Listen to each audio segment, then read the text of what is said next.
मैंने कस्टम्स में 11 साल काम किया है। नकली दूध के डब्बों में ड्रग्स छुपाते देखा है। जैकेट की लाइनिंग में पैसे सिले देखे हैं। हर तरह का तरीका देखा है।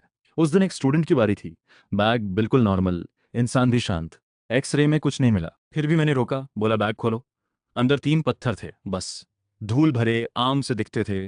मैंने 3 सेकंड देखा, कुछ नहीं बोला। वॉकी टॉकी उठाया, एक कोड वर्ड बोला। 10 मिनट में पूरा एयरपोर्ट बंद हो गया। मैंने कस्टम्स में 11 साल काम किया है। इस जॉब ने मेरे सारे झूठे सपने तोड़े और मेरी इंस्टिंक्ट्स पक्की की। एक माँ को देखा जिसने दूध के डब्बे में कॉन्ट्राबैंड छुपाया था। उसकी आंखों में बेबसी थी। एक बिजनेसमैन को देखा जिसने जैकेट में डॉलर सिले थे। उसकी आंखों में लालच था। एक जवान लड़की को देखा जिसने दर्जनों कैप्सूल्स निगले थे। उसकी आंखों में सुन्नापन था। 11 साल में बहुत सी आंखें देखी हैं और उन्हीं से पढ़ना सीख लिया है। आज मेरी ड्यूटी T3 टर्मिनल पर थी। इंटरनेशनल अराइवल्स का काउंटर नंबर 6। दोपहर के 3 बज रहे थे। भीड़ नॉर्मल थी।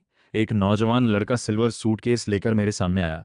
बिल्कुल सीधा सादा वाइट टी शर्ट, जीन्स, काला चश्मा, स्टूडेंट जैसा लग रहा था। उसने पासपोर्ट दिया। एकदम नया था। मैंने खोला, नाम था गाओ यान, उम्र 21 साल, एच देश से पढ़कर लौटा था। Welcome back. मैंने स्टैंप लगाई और पासपोर्ट वापस किया।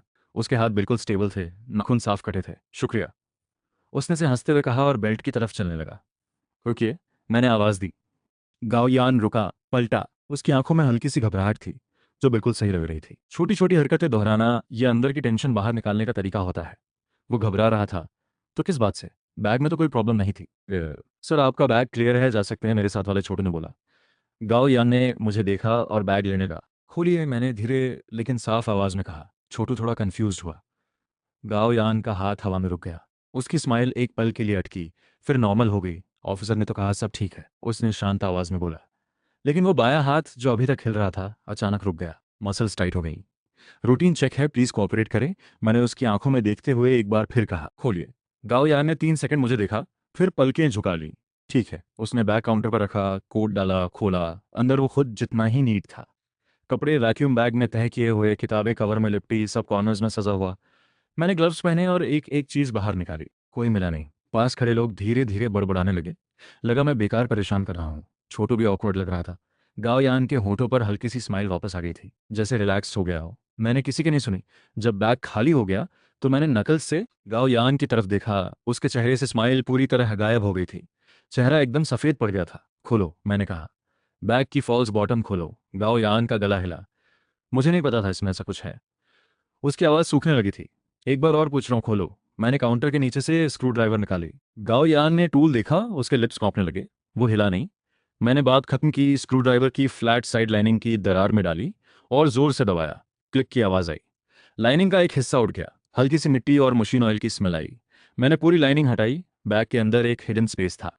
उसमें मोटी फोम बिछी थी, जिसमें 3 सटीक खांचे बने थे। उन खांचों में चुपचाप पड़े थे 3 पत्थर। धूल भरे, टेढ़े मेढ़े किनारे, बिल्कुल वैसे जैसे किसी नदी किनारे से उठा लिए हों। छोटू झांक कर बोला, बस पत्थर इतने के लिए? आसपास लोग भी कानाफूसी करने लगे। गाओयान पूरी तरह थक गया था, जैसे काउंटर पर टिका सांसें लेता रहा। वो उन 3 पत्थरों को देख रहा था। उसकी आंखों में डर था। मैंने किसी की नहीं सुनी। मेरा पूरा ध्यान उन 3 पत्थरों पर था। मैंने 3 सेकंड तक देखा, फिर एक पत्थर उठाया। हाथ में ठंडा भारी सरफेस खुरदरी। उस पर सूखी मिट्टी भी लगी थी। मैंने उसे आंखों के पास लाया। काउंटर पर लगी तेज रोशनी में अलग अलग एंगल से देखा। एक खास एंगल पर, बहुत ही छोटे से एंगल पर, पत्थर की सरफेस पर एक धागे से पतली बैगनी रंग की रोशनी की लकीर चमकी और गायब हो गई। मेरा दिल एक पल के लिए रुक गया। मैंने पत्थर वापस रखा। कुछ नहीं बोला। शोल्डर पर लटका वॉकी टॉकी उठाया, बटन दबाया। पत्थर बहुत सख्त है। वॉकी टॉकी में 1 सेकंड की चुप्पी रही। फिर टीम नेता जोंगले की पक्की आवाज आई, रिसीव्ड। 10 मिनट में पूरा T3 टर्मिनल बंद हो गया। कान फाड़ने वाला अलार्म बजा। लोगों की चीखें, बच्चों का रोना, एयरपोर्ट की अनाउंसमेंट्स, सब एक साथ। गाओयान जमीन पर बैठ गया, रंग उड़ा हुआ। मैंने उसे इग्नोर किया। मैंने तीनों पत्थर वापस खांचों में रखे, लाइनिंग बंद की, बैग बंद किया। उस पर सबसे हाई लेवल की सील लगाई। ये सब करते ही फुल्ली आर्म्ड सिक्योरिटी ने कॉर्डन लगा दिया। कोई नहीं हिलेगा, सब जगह रहो। स्पेशल फोर्सेस की आवाज़ सब पर भारी पड़ी। टीम नेता जोंग ले 2 कस्टम्स इंटेलिजेंस कोलीग्स के साथ तेज कदमों से मेरी तरफ आए। उनका चेहरा जितना सीरियस मैंने कभी नहीं देखा था। माथे पर पसीना था। सिचुएशन? उन्होंने एक भी फालतू वर्ड नहीं बोला। टारगेट गाओयान, मेल, 21 साल, एच कंट्री से रिटर्न स्टूडेंट। मैंने जमीन पर पड़े गाओयान की तरफ इशारा किया। सस्पिशियस आइटम, बैग की हिडन लेयर में 3 पत्थर। मैंने सिल्वर बैग की तरफ इशारा किया। मैंने पत्थर बहुत सख्त है यूज किया। जोंगले की आंखें सिकुड़ गईं। पत्थर बहुत सख्त है, ये कोड वर्ड हमारे सिस्टम में सबसे ऊंचे लेवल की नेशनल सिक्योरिटी थ्रेट को रिप्रेजेंट करता था। इस लेवल का अलार्म एक बार भी कस्टम्स की अथॉरिटी के बाहर होता है। इसे तुरंत नेशनल सिक्योरिटी डिपार्टमेंट को रिपोर्ट करना ज़रूरी था। जोंगले और मैंने 7 साल साथ काम किया है। ये कोड मैंने कभी यूज़ नहीं किया था। वो जानते थे मैं इससे मजाक नहीं करता। कंफर्म है? जोंगले ने दबी आवाज़ में पूछा। 100%, मैंने जवाब दिया। उन्होंने कोई सवाल नहीं किया। तुरंत एनक्रिप्टेड फ़ोन उठाया, एक नंबर डायल किया। मेन हूँ कैपिटल एयरपोर्ट कस्टम से जोंगले। पांची प्लान एक्टिवेट करो। टर्मिनल 3 काउंटर 6 पर टारगेट मिला है। नेशनल सिक्योरिटी डिपार्टमेंट की रिक्वेस्ट है, तुरंत सपोर्ट भेजो। कॉल खत्म होते ही दोनों इंटेलिजेंस कॉलीग्स ने गाओ यान को उठाया, हैंडकफ्स लगाए। सिल्वर बैग को एक special metal blast proof box में रखा गया। सब कुछ तेज और ऑर्गेनाइज था। 20 मिनट भी नहीं हुए थे, 3 ब्लैक होंगची कार्स एयरपोर्ट के स्पेशल रूट से सीधे टारमाक तक आई। उनसे काले सूट में शार्प एक्सप्रेशन वाले लोग उतरे। सबसे आगे एक औरत थी, करीब 30 साल, शॉर्ट हेयर, आंखें चाकू जैसी तेज। उसने कोई आईडी नहीं पहनी थी, लेकिन जैसे ही वो आई, एयरपोर्ट की सिक्योरिटी के सब बड़े उसे सल्यूट करने लगे। वो सीधे जोंगले के पास गई। नेशनल सिक्योरिटी, शाओ वेंजन, केस की रिस्पॉन्सिबल ऑफिसर हूँ। उसकी आवाज़ उसकी आंखों जैसी ही ठंडी थी। सस्पेक्ट और एविडेंस कहाँ है? शाओ वेंजन ने पूछा। जोंगले ने बुलेट प्रूफ वैन में बैठाए जा रहे गाओ यान और स्पेशल मेटल बॉक्स की तरफ इशारा। पहले किसने नोटिस किया? शाओ वेंजन की नज़र हम सब पर घूमी। मैं आगे आया। शाओ वेंजन ने कुछ सेकंड मुझे देखा, जैसे एक्सरे से स्कैन कर रही हो। प्रोसेस बताओ। मैंने गाओ यान के काउंटर तक आने से लेकर पत्थर मिल तक का पूरा प्रोसेस। तुम्हारी एक इंस्टेंट की वजह से पूरा कैपिटल एयरपोर्ट रुक गया। यही असल रीजन था जिससे मैंने हाईएस्ट अलर्ट ट्रिगर किया। 3 साल पहले मेरे मेंटर पर्पल लाइट ऑफिसर, ज्यादा नॉवेल्स पढ़ते हो क्या? उन्होंने पलट कर ऑर्डर दिया। एविडेंस को आइसोलेशन टेस्टिंग रूम में ले जाओ। टेक्निकल टीम तुरंत एनालिसिस शुरू करे। सस्पेक्ट को इंटेरोगेशन रूम में ले जाओ, मैं खुद इंटेरोगेट करूंगी। उनके लोग फौरन हरकत में आ गए। टीम नेता जोंग शाओ वेंजुन ने जोंगले की तरफ मुड़कर कहा, मुझे आपकी कस्टम्स का एक इंटेरोगेशन रूम चाहिए। और ये ऑफिसर, उन्होंने मेरी तरफ देखा, जब तक मेरे रिजल्ट्स ना आए एयरपोर्ट नहीं छोड़ेगा, कभी भी बुला सकती हूँ। कहकर वो चली गई। हाई हील्स की आवाज़ शार्प और स्ट्रांग थी। जोंगले ने मेरे कंधे पर हाथ रखा, एक्सप्रेशन कॉम्प्लिकेटेड था। ज्वांग है तुम? टीम नेता। मैंने काटा, मैं अपनी यूनिफॉर्म पर दांव लगा रहा हूँ। जोंगले ने एक सांस ली, कुछ नहीं बोले। इसके बाद के कुछ घंटे बहुत लंबे थे। मुझे एक छोटे से वेटिंग रूम में रखा गया। दरवाजे पर 2 स्पेशल फोर्सेस के जवान खड़े थे। फोन नहीं, कोई कांटेक्ट नहीं। टाइम धीरे धीरे खिसकता रहा। बाहर रात उतर आई। P3 टर्मिनल अभी भी बंद था। टारमाक सुनसान पड़ा था, जैसे किसी गोस्ट टाउन जैसा। मैं सोच सकता था बाहर कितना तूफान मचा होगा, लेकिन मेरा मन अजीब तरह से शांत था। मुझे अपनी आंखों पर भरोसा था, और अपने मेंटर पर भी। आधी रात को वेटिंग रूम का दरवाजा जोर से खुला। शाओ वेंजुन अंदर आईं। पहले से भी ज्यादा ठंडी थीं, आंखों में दबी हुई गुस्से की आग थी। उन्होंने एक फाइल मेरे सामने टेबल पर पटक दी। ऑफिसर, इसका जवाब दो। मैंने फाइल उठाई। टेक्निकल टीम की इनिशियल रिपोर्ट थी। कंक्लूजन वाले हिस्से में बोल्ड में लिखा था, जो मेरी आंखों में चुभ गया। Sample ABC, spectroscopic analysis, composition test, radiation test, all normal. Primary component granite. Conclusion ordinary stone. मेरे दिमाग में धक्का लगा। ये कैसे हो सकता है? मेरे लोगों ने गाओ यान से 8 घंटे इंटेरोगेशन की। शाओ वेंजन की आवाज़ बर्फ जैसी थी। वो शुरू से अंत तक एक ही बात कहता रहा। वो एज कंट्री घूमने गया था। एक नदी किनारे से उसने ये पत्थर उठाए, उसे अच्छे लगे, सुवेनियर की तरह रखे। उसकी सोशल कनेक्शंस, फैमिली बैकग्राउंड, सब चेक किया, एकदम साफ।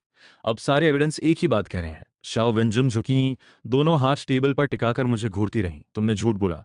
नहीं बोला। मेरी आवाज़ थोड़ी रफ हो गई थी। पर्पल लाइट कहाँ है? हमारी टेक्निकल टीम ने देश के सबसे एडवांस्ड इक्विपमेंट से उन 3 पत्थरों को कंप्लीटली चेक किया, एक भी पर्पल कलर नहीं मिला। शाओवेंजुन लगभग चिल्लाते हुए बोली, जुआंग है, तुम्हें 12 घंटे मिलते हैं, अभी से कल दोपहर 12 बजे तक। या तो प्रूव करो कि वो 3 पत्थर नेशनल सिक्योरिटी थ्रेट हैं, या फिर मिलिट्री कोर्ट के लिए तैयार रहो, क्योंकि तुम्हारी इंस्टिंक्ट और पर्पल लाइट की वजह से हमने एक बड़े टारगेट को पकड़ने का बेस्ट चांस मिस किया। अब जाओ कन्फाइनमेंट रूम में, सोचो कि कैसे साबित करोगे कि तुम क्रेजी नहीं हो।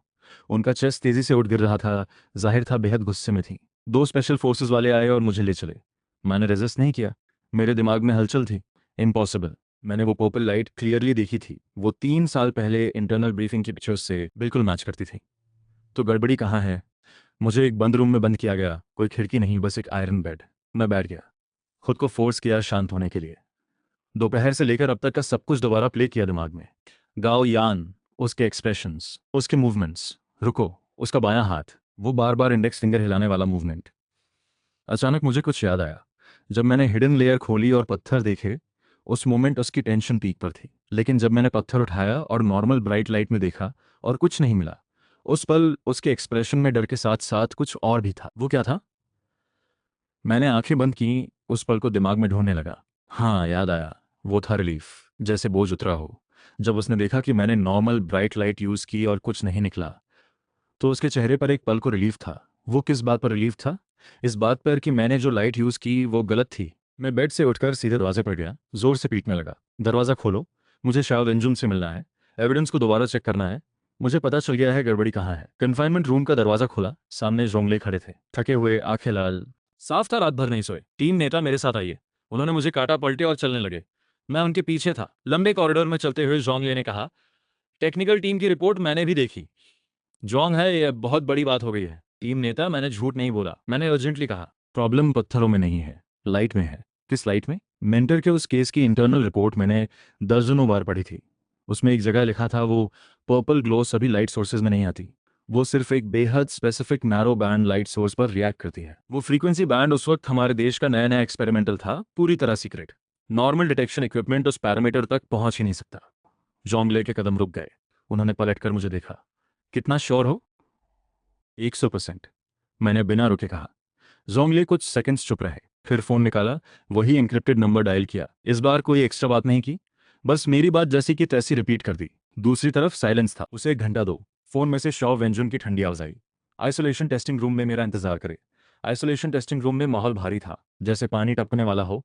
3 पत्थर वाइट टेबल पर रखे थे। कुछ वाइट कोट्स में टेक्निकल स्टाफ खड़े थे, जो मुझे शक और नफरत से देख रहे थे। शाओ व्यंजन एक कोने में खड़ी थी। ऑफिसर, शुरू करो। उनकी आवाज में कोई इमोशन नहीं था। मुझे एक एडजस्टेबल लेजर एमिटर चाहिए, वेवलेंथ रेंज ऐसी हो जो अल्ट्रा नैरो बैंड तक जा सके, मैंने कहा। एक टेक्नीशियन ने हंसते हुए कहा, बच्चे जानते हो क्या बोल रहे हो? Ultra narrow band? ये कोई साईफाई लैब है जो ये कह रहा है वो करो? शाओ वेंजुन ने ठंडे से ऑर्डर दिया। वो टेक्नीशियन खुश नहीं था, लेकिन गया। जल्दी ही एक एडवांस्ड इंस्ट्रूमेंट लाया गया। ये हमारे पास सबसे एडवांस्ड है। वेवलेंथ 200 नैनोमीटर तक जा सकती है। काफी है? मैंने हाँ में सिर हिलाया। इंस्ट्रूमेंट के पास गया, रूम की सारी नॉर्मल लाइट्स बंद कराई। Full dark mode. एक एक लाइट बुझती गई। पूरा टेस्टिंग रूम अंधेरे में डूब गया। सिर्फ इक्विपमेंट स्क्रीन की हल्की ग्रीन ग्लो मेरे चेहरे पर थी। मैंने गहरी सांस ली और डायल घुमाने लगा। Red light, orange, yellow, green. Table पर तीनों पत्थर वैसे के वैसे, धूल भरे, बेजान। मेरा माथा पसीने से भीगने लगा। पास खड़े टेक्नीशियन की हंसी की आवाजें आने लगी। शवंजन की भौं भी चढ़ रही थी, जैसे पेशेंस खत्म हो रहा हो। मैंने ध्यान नहीं दिया, आगे बढ़ता रहा। 400 nanometer, 300 nanometer, ultra violet range में 250 नैनोमीटर। ऑफिसर, टाइम कम है। शाओ वेंजुम की आवाज जैसे वार्निंग थी। मैं दांत भींचे, हाथ स्टेबल रखे, स्लोली डायल घुमाता रहा। जब डायल एक एग्जैक्ट पॉइंट पर आया, 217 नैनोमीटर, बस यही नंबर था। 3 साल पहले मेंटर की रिपोर्ट में एक जगह लिखा था, एक्सपेरिमेंटल पैरामीटर, एक नंबर। मेरा हाथ रुक गया। मैंने ऊपर देखा और फिर वो हुआ। उस स्पेसिफिक अल्ट्रावायलेट फ्रीक्वेंसी में जो पहले बिल्कुल आम दिख रहे थे, वो 3 पत्थर जैसे जाग उठे। उनके अंदर से रोशनी निकलने लगी। हजारों पतली, उलझी हुई, बैगनी रंग की लकीरें जो अंदर अंदर बह रही थीं, जैसे किसी गैलेक्सी की नसें हों। एक ऐसा कॉम्प्लेक्स डिजाइन जो वो सिर्फ पत्थर नहीं थे, वो रोशनी से बना एक छोटा सा यूनिवर्स था। पूरा टेस्टिंग रूम एक पल के लिए जम गया। सब के सब हैरान, कुछ बोल नहीं पा रहे थे। टेक्नीशियंस के मुंह खुले के खुले रह गए, आंखें फटी हुई। ये क्या है यार? कोने से शाओ वेंजुन शैडो से बाहर आई, तेज कदमों से टेबल तक गईं। उन 3 पत्थरों को देखा जो जैसे जी उठे थे। उनकी आंखों में शौक था, डिसबिलीफ था। फिर उन्होंने पलटकर मुझे देखा। पहले जो कंटेम्प्ट था वो गायब था, अब वहां था एक्सट्रीम शॉक और एक हल्का सा डर। तुम्हें ये फ्रीक्वेंसी कैसे पता थी? उनकी आवाज ये देश की हाईएस्ट लेवल ऑप्टिकल सीक्रेट थी। तभी उनकी पॉकेट में एनक्रिप्टेड फोन बेतहाशा बजने लगा। शॉ वेंजुन जैसे नींद से जागी हड़बड़ाकर उठाया। शॉ टीम नेता गाओ यान ने सब बता दिया। दूसरी तरफ से इंटेरोगेशन टीम के कॉलीग की अर्जेंट आवाज थी। अभी अभी उसकी साइकोलॉजिकल डिफेंस टूटी। उसने कहा, एच कंट्री में एक ऑर्गेनाइजेशन ने उसे रिक्रूट किया। उन्होंने उसे बड़ी रकम दी। कहा ये 3 रॉ स्टोन्स देश के अंदर पहुंचाने हैं। उसे बोला गया था ये स्टोन्स बिल्कुल सेफ है, कोई भी इंस्ट्रूमेंट डिटेक्ट नहीं कर पाएगा जब तक कि 217 नैनोमीटर की सीक्रेट लाइट से न देखें। कलीग की बात अभी पूरी भी नहीं हुई थी कि शाओ वेंजुम का फोन उनके हाथ से छूटकर जमीन पर गिर गया। उनका पूरा चेहरा सफेद पड़ गया था। अब उन्हें समझ आया। मुझे टॉप सीक्रेट फ्रीक्वेंसी इसलिए नहीं पता थी कि मेरा कोई हाई क्लियरेंस था, बल्कि इसलिए पता थी क्योंकि ये इन्फॉर्मेशन 3 साल पहले मेरे मेंटर की जन देकर वापस लाई गई थी। और वो कुछ देर पहले उस हीरो को, जिसने अपनी जिंदगी से ये क्लू वापस लाई थी, क्रेजी बोलकर मिलिट्री कोर्ट भेजने वाली थी। पूरा आइसोलेशन टेस्टिंग रूम इतना क्वाइट था कि सबकी हार्ट बीट सुनाई दे रही थी। उन 3 पत्थरों के अंदर बहती पर्पल गैलेक्सी जैसे किसी और दुनिया का गोस्ट थी, जो इंसान की नासमझी पर हंस रही थी। शाओ वेंजुन का चेहरा पहले सफेद, फिर नीला, फिर एक कॉम्प्लिकेटेड सी लालिमा में बदला। शर्म, डर और एक्सट्रीम शॉक का मिला जुला असर था। वो जमीन पर पड़े फोन को उठाने नहीं गए। जोंगले पहले ही एक झटके में वहां पहुंचे, फोन उठाया और जोर से बोले, स्ट्रीट कॉन्टैक्ट की लोकेशन कहाँ है? नेशनल डिजिटल लाइब्रेरी, तीसरी floor, C section, locker number 307। Meeting time आज दोपहर 3 बजे। अब सिर्फ 2 घंटे से भी कम बचे हैं। जोंगले ने कॉल काटी, शॉ वेंजुन को देखा, और शॉ वेंजुन उस वक्त मुझे देख रही थी। उनकी नज़र में एक ऐसी कॉम्प्लेक्सिटी थी जो मैंने कभी नहीं देखी थी। स्क्रूटनी, डिसबिलीफ, गिल्ट और हल्की सी ऑ। ऑफिसर जोंग, उन्होंने कहा, आवाज़ थोड़ी रफ थी। मैं अपनी बदतमीजी और घमंड के लिए माफ़ी मांगती हूँ। वो सीधी खड़ी हुई और मुझे फॉर्मली बो किया। नेशनल सिक्योरिटी डिपार्टमेंट की एक सीनियर ऑफिसर एक एंट्री लेवल कस्टम्स ऑफिसर को बो कर रही थी। पास खड़े टेक्नीशियंस और इंटेलिजेंस कॉलीग्स सब देखते रह गए। मैंने डॉज नहीं किया, उनकी अपॉलॉजी कामली एक्सेप्ट की, क्योंकि मैं जानता था वो मुझसे नहीं बल्कि 3 साल पहले अपनी जान देकर ये सीक्रेट इन्फॉर्मेशन वापस लाने वाले मेरे मेंटर लिन हाइडोंग से माफ़ी मांग रही थी। अभी ये सब बाद में। मैंने कहा, आवाज़ शांत थी। हमारे पास 1 घंटा 50 मिनट है। बस इतना सुनते ही शाओ वेंजुन की आंखें फिर शार्प हो गईं। वो पलटी और बिना एक सेकंड गंवाए ऑर्डर्स देने लगी। टेक्निकल टीम, तीनों रॉ स्टोन्स को highest level energy isolation box में सील करके तुरंत शिफ्ट करो। टीम नेता, मुझे आपके सबसे एलीट इंटेलिजेंस ऑफिसर्स चाहिए अभी। Communications team, traffic control department का हाईएस्ट कमांड सेंटर कनेक्ट करो। एयरपोर्ट से नेशनल डिजिटल लाइब्रेरी तक कंप्लीट ग्रीन कॉरिडोर चाहिए। रास्ते की हर रेड लाइट ग्रीन हो। एक्शन टीम, सब 1 मिनट में नीचे इकट्ठे हों। Target national digital library. सबने एक साथ रिस्पॉन्ड किया। पहले की सारी थकान और कंफ्यूजन गायब। उसकी जगह एक बैटल रेडी एनर्जी थी। और तुम, शाओ वेंजुन ने आखिर में मेरी तरफ देखा। जुआंग हाय, नेशनल सिक्योरिटी लॉ के स्पेशल प्रोविजन के तहत मैं पांची स्पेशल टास्क फोर्स नेता की हैसियत से तुम्हें अभी से स्पेशल कंसल्टेंट डेजिग्नेट करती हूँ। इस पूरे ऑपरेशन में तुम हमारे साथ रहोगे। तुम्हारी राय डायरेक्टली मेरे फाइनल डिसीजन को अफेक्ट करेगी। कोई प्रॉब्लम नहीं? चलो। 5 मिनट बाद 3 ब्लैक हॉन्की कार्स और 2 कस्टम्स असॉल्ट व्हीकल्स की एक स्पेशल कॉन्वॉय ने हाईएस्ट लेवल का सायरन बजाया और एयरपोर्ट के स्पेशल रूट से निकली जैसे एक काला तीर। मैं बीच वाली कार की बैक सीट पर था। बाईं तरफ शॉ वेंजन, दाईं तरफ टीम नेता जोंगले। कार के अंदर का माहौल इतना हैवी था कि सांस लेना मुश्किल लग रहा था। शाओ वेंजन एन्क्रिप्टेड टैबलेट पर तेजी से कुछ देख रही थी। गाओ यान ने सब उगल दिया। उन्होंने बिना ऊपर देखे कहा, वो सिर्फ एक मैसेंजर था, पैसों के लिए बिका हुआ सबसे बाहरी पीस। जिस ऑर्गेनाइजेशन ने उसे रिक्रूट किया उसका कोड नेम है आर्क, एक ऐसा क्रॉस बॉर्डर ऑर्गेनाइजेशन जिसका हमने कभी नाम नहीं सुना था। उनका मकसद किसी भी हाल में ये रॉ स्टोन्स हमारे देश में स्मगल करना था। Raw stones? जोंगले ने धीरे कहा, ये आखिर है क्या? पता नहीं। शव वेंजुन ने सिर हिलाया। पहली बार उनके चेहरे पर अनसर्टनिटी थी। नेशनल सिक्योरिटी डेटाबेस में इन स्टोन्स का कोई रिकॉर्ड नहीं, जैसे आसमान से टपके हों। गाओ यान ने बताया, आर्क ऑर्गेनाइजेशन ने कहा था ये पत्थर हेवेंस गिफ्ट है, दुनिया का बैलेंस बदल देने वाली गॉड्स की। मैं खिड़की से बाहर तेजी से पीछे जाती दुनिया देखता रहा। मन में एक बेचैनी बढ़ती जा रही थी। मुझे लग रहा था यह मामला स्मगलिंग से कहीं ज्यादा बड़ा है। चाहे ये हो कुछ भी, मैंने कार के अंदर की चुप्पी तोड़ी। इसे स्ट्रीट कॉन्टैक्ट के हाथ नहीं लगने देना। शाह व्यंजन ने एक नज़र मुझ पर डाली। आंखों में थोड़ी अप्रूवल थी। अग्रीड। उन्होंने टैबलेट बंद किया। मैंने हाईएस्ट लेवल का अरेस्ट प्लान एक्टिवेट कर दिया है। नेशनल डिजिटल लाइब्रेरी अभी एक ऐसा जाल है जो उस स्ट्रीट कॉन्टैक्ट के लिए बिछाया गया है। अगर वो आया, एक मक्खी भी बाहर नहीं जाएगी। कॉन्वॉय फुल स्पीड में थी। नॉर्मली 1.5 घंटे का रास्ता ट्रैफिक डिपार्टमेंट की फुल कोऑपरेशन से 30 मिनट में पूरा हुआ। दोपहर 2:10 पर कॉन्वॉय लाइब्रेरी के साइड एंट्रेंस पर एक शार्प टर्न लेकर रुकी। दरवाजे खुले। दर्जनों ब्लैक टैक्टिकल गियर में fully armed national security special agents leopard की तरह चुपचाप उतरे। तेजी से सब स्ट्रेटेजिक पोजीशंस पर फैल गए। जोंगले ने अपनी इंटेलिजेंस टीम से सारे एग्जिट्स सील कराए। जुआंग है, मेरे साथ आओ, शॉ वेंजुन ने कहा। वो मुझे एक हिडन स्टाफ पैसेज से लाइब्रेरी के सेंट्रल सिक्योरिटी मॉनिटरिंग रूम तक ले गईं। रूम में पहले से 1 दर्जन से ज्यादा टेक्निकल स्टाफ रेडी थे। सामने बड़ी वॉल स्क्रीन पर लाइब्रेरी के सैकड़ों कैमरास का रियल टाइम फीड था। रिपोर्ट, सभी एग्जिट्स कवर्ड। रिपोर्ट, तीसरी फ्लोर सी सेक्शन क्लियर्ड। सब सिविलियंस को पोलाइटली हटाया गया। Report, sniper team in position, clear line of site. Earpiece में हर टीम की अपडेट्स आती रहीं। शाओ वेंजून स्क्रीन के सामने खड़ी थी, आंखें फ्रोजन आइज जैसी। अब हम वेट करते हैं। उन्होंने पलटकर मुझे देखा। लेकिन जोंग है, इसके लिए मुझे तुम्हारी आंखें चाहिए। यहाँ सब इतने लोगों में सिर्फ तुमने उसे पहले देखा है। तुम ही उस भीड़ में से उसे ढूंढ सकते हो। मैंने हाँ में सिर हिलाया और स्क्रीन पर तीसरी फ्लोर के स्टेयरकेस एंट्रेंस पर नजरें जमा दी। एक साइलेंट वॉर शुरू होने वाली थी। टाइम बीतता रहा। मॉनिटरिंग रूम में सिर्फ इक्विपमेंट की हल्की हम थी। सबकी नर्व्स खिंची हुई थी। दीवार पर डिजिटल क्लॉक के लाल नंबर्स जैसे हर किसी के दिल पर दस्तक दे रहे थे। तय मीटिंग टाइम आ गई। लेकिन तीसरी फ्लोर सी सेक्शन का एंट्रेंस स्क्रीन पर बिल्कुल खाली था। कोई नहीं आया। टारगेट नहीं दिखा। सब टीम्स अलर्ट रहे, रिलैक्स मत करना, शाह वेंजुन ने माइक्रोफोन में दबी आवाज में कहा। चेहरे पर कोई एक्सप्रेशन नहीं था, लेकिन वॉकी टॉकी पकड़े उनकी नकल्स थोड़ी वाइट हो रही थी। वो तनाव छुपा नहीं पाई। मैं भी स्क्रीन पर टिका था, दिमाग तेजी से चल रहा था। वो किस रूप में आएगा? सूट में कोई शार्प एजेंट, या कोई बेनाम क्लीनर, या शायद वो खुद नहीं आएगा, किसी इनोसेंट को रिमोट से कंट्रोल करेगा इस एक्सचेंज के लिए। मैंने खुद को उस मिस्टीरियस स्ट्रीट कॉन्टैक्ट की जगह रखकर सोचा, हर पॉसिबिलिटी। टाइम बहता रहा। 3:15 हो गए। अभी भी कुछ नहीं। मॉनिटरिंग रूम में हल्की बेचैनी आने लगी। टीम नेता, क्या वो आएगा ही नहीं? एक यंग एनालिस्ट ने धीरे से पूछा। चुप, शाह वेंजुन ने ठंडे से काटा। एयरपोर्ट पर गाओ यान की गिरफ्तारी लाइब्रेरी के बाहर नहीं गई। उसे नहीं पता मैसेंजर कॉट है। वो आएगा जरूर। फिर उन्होंने एक पल रुककर कहा, जब तक उनके मीटिंग टाइम का कॉन्सेप्ट हमसे अलग ना हो। पूरी बात नहीं कही, लेकिन मैं समझ गया। अगर ये लोग प्रोफेशनल हैं तो शायद उनका टाइम वो नहीं जो हम सोच रहे हैं। मेरी नज़र स्क्रीन पर लाइब्रेरी के ग्राउंड फ्लोर की फुटेज पर गई। लोग आ जा रहे थे, बुजुर्ग, स्टूडेंट्स, बच्चों के साथ पेरेंट्स, सब नॉर्मल, सब आम। अगर मैं वो स्ट्रीट कॉन्टैक्ट होता तो क्या करता?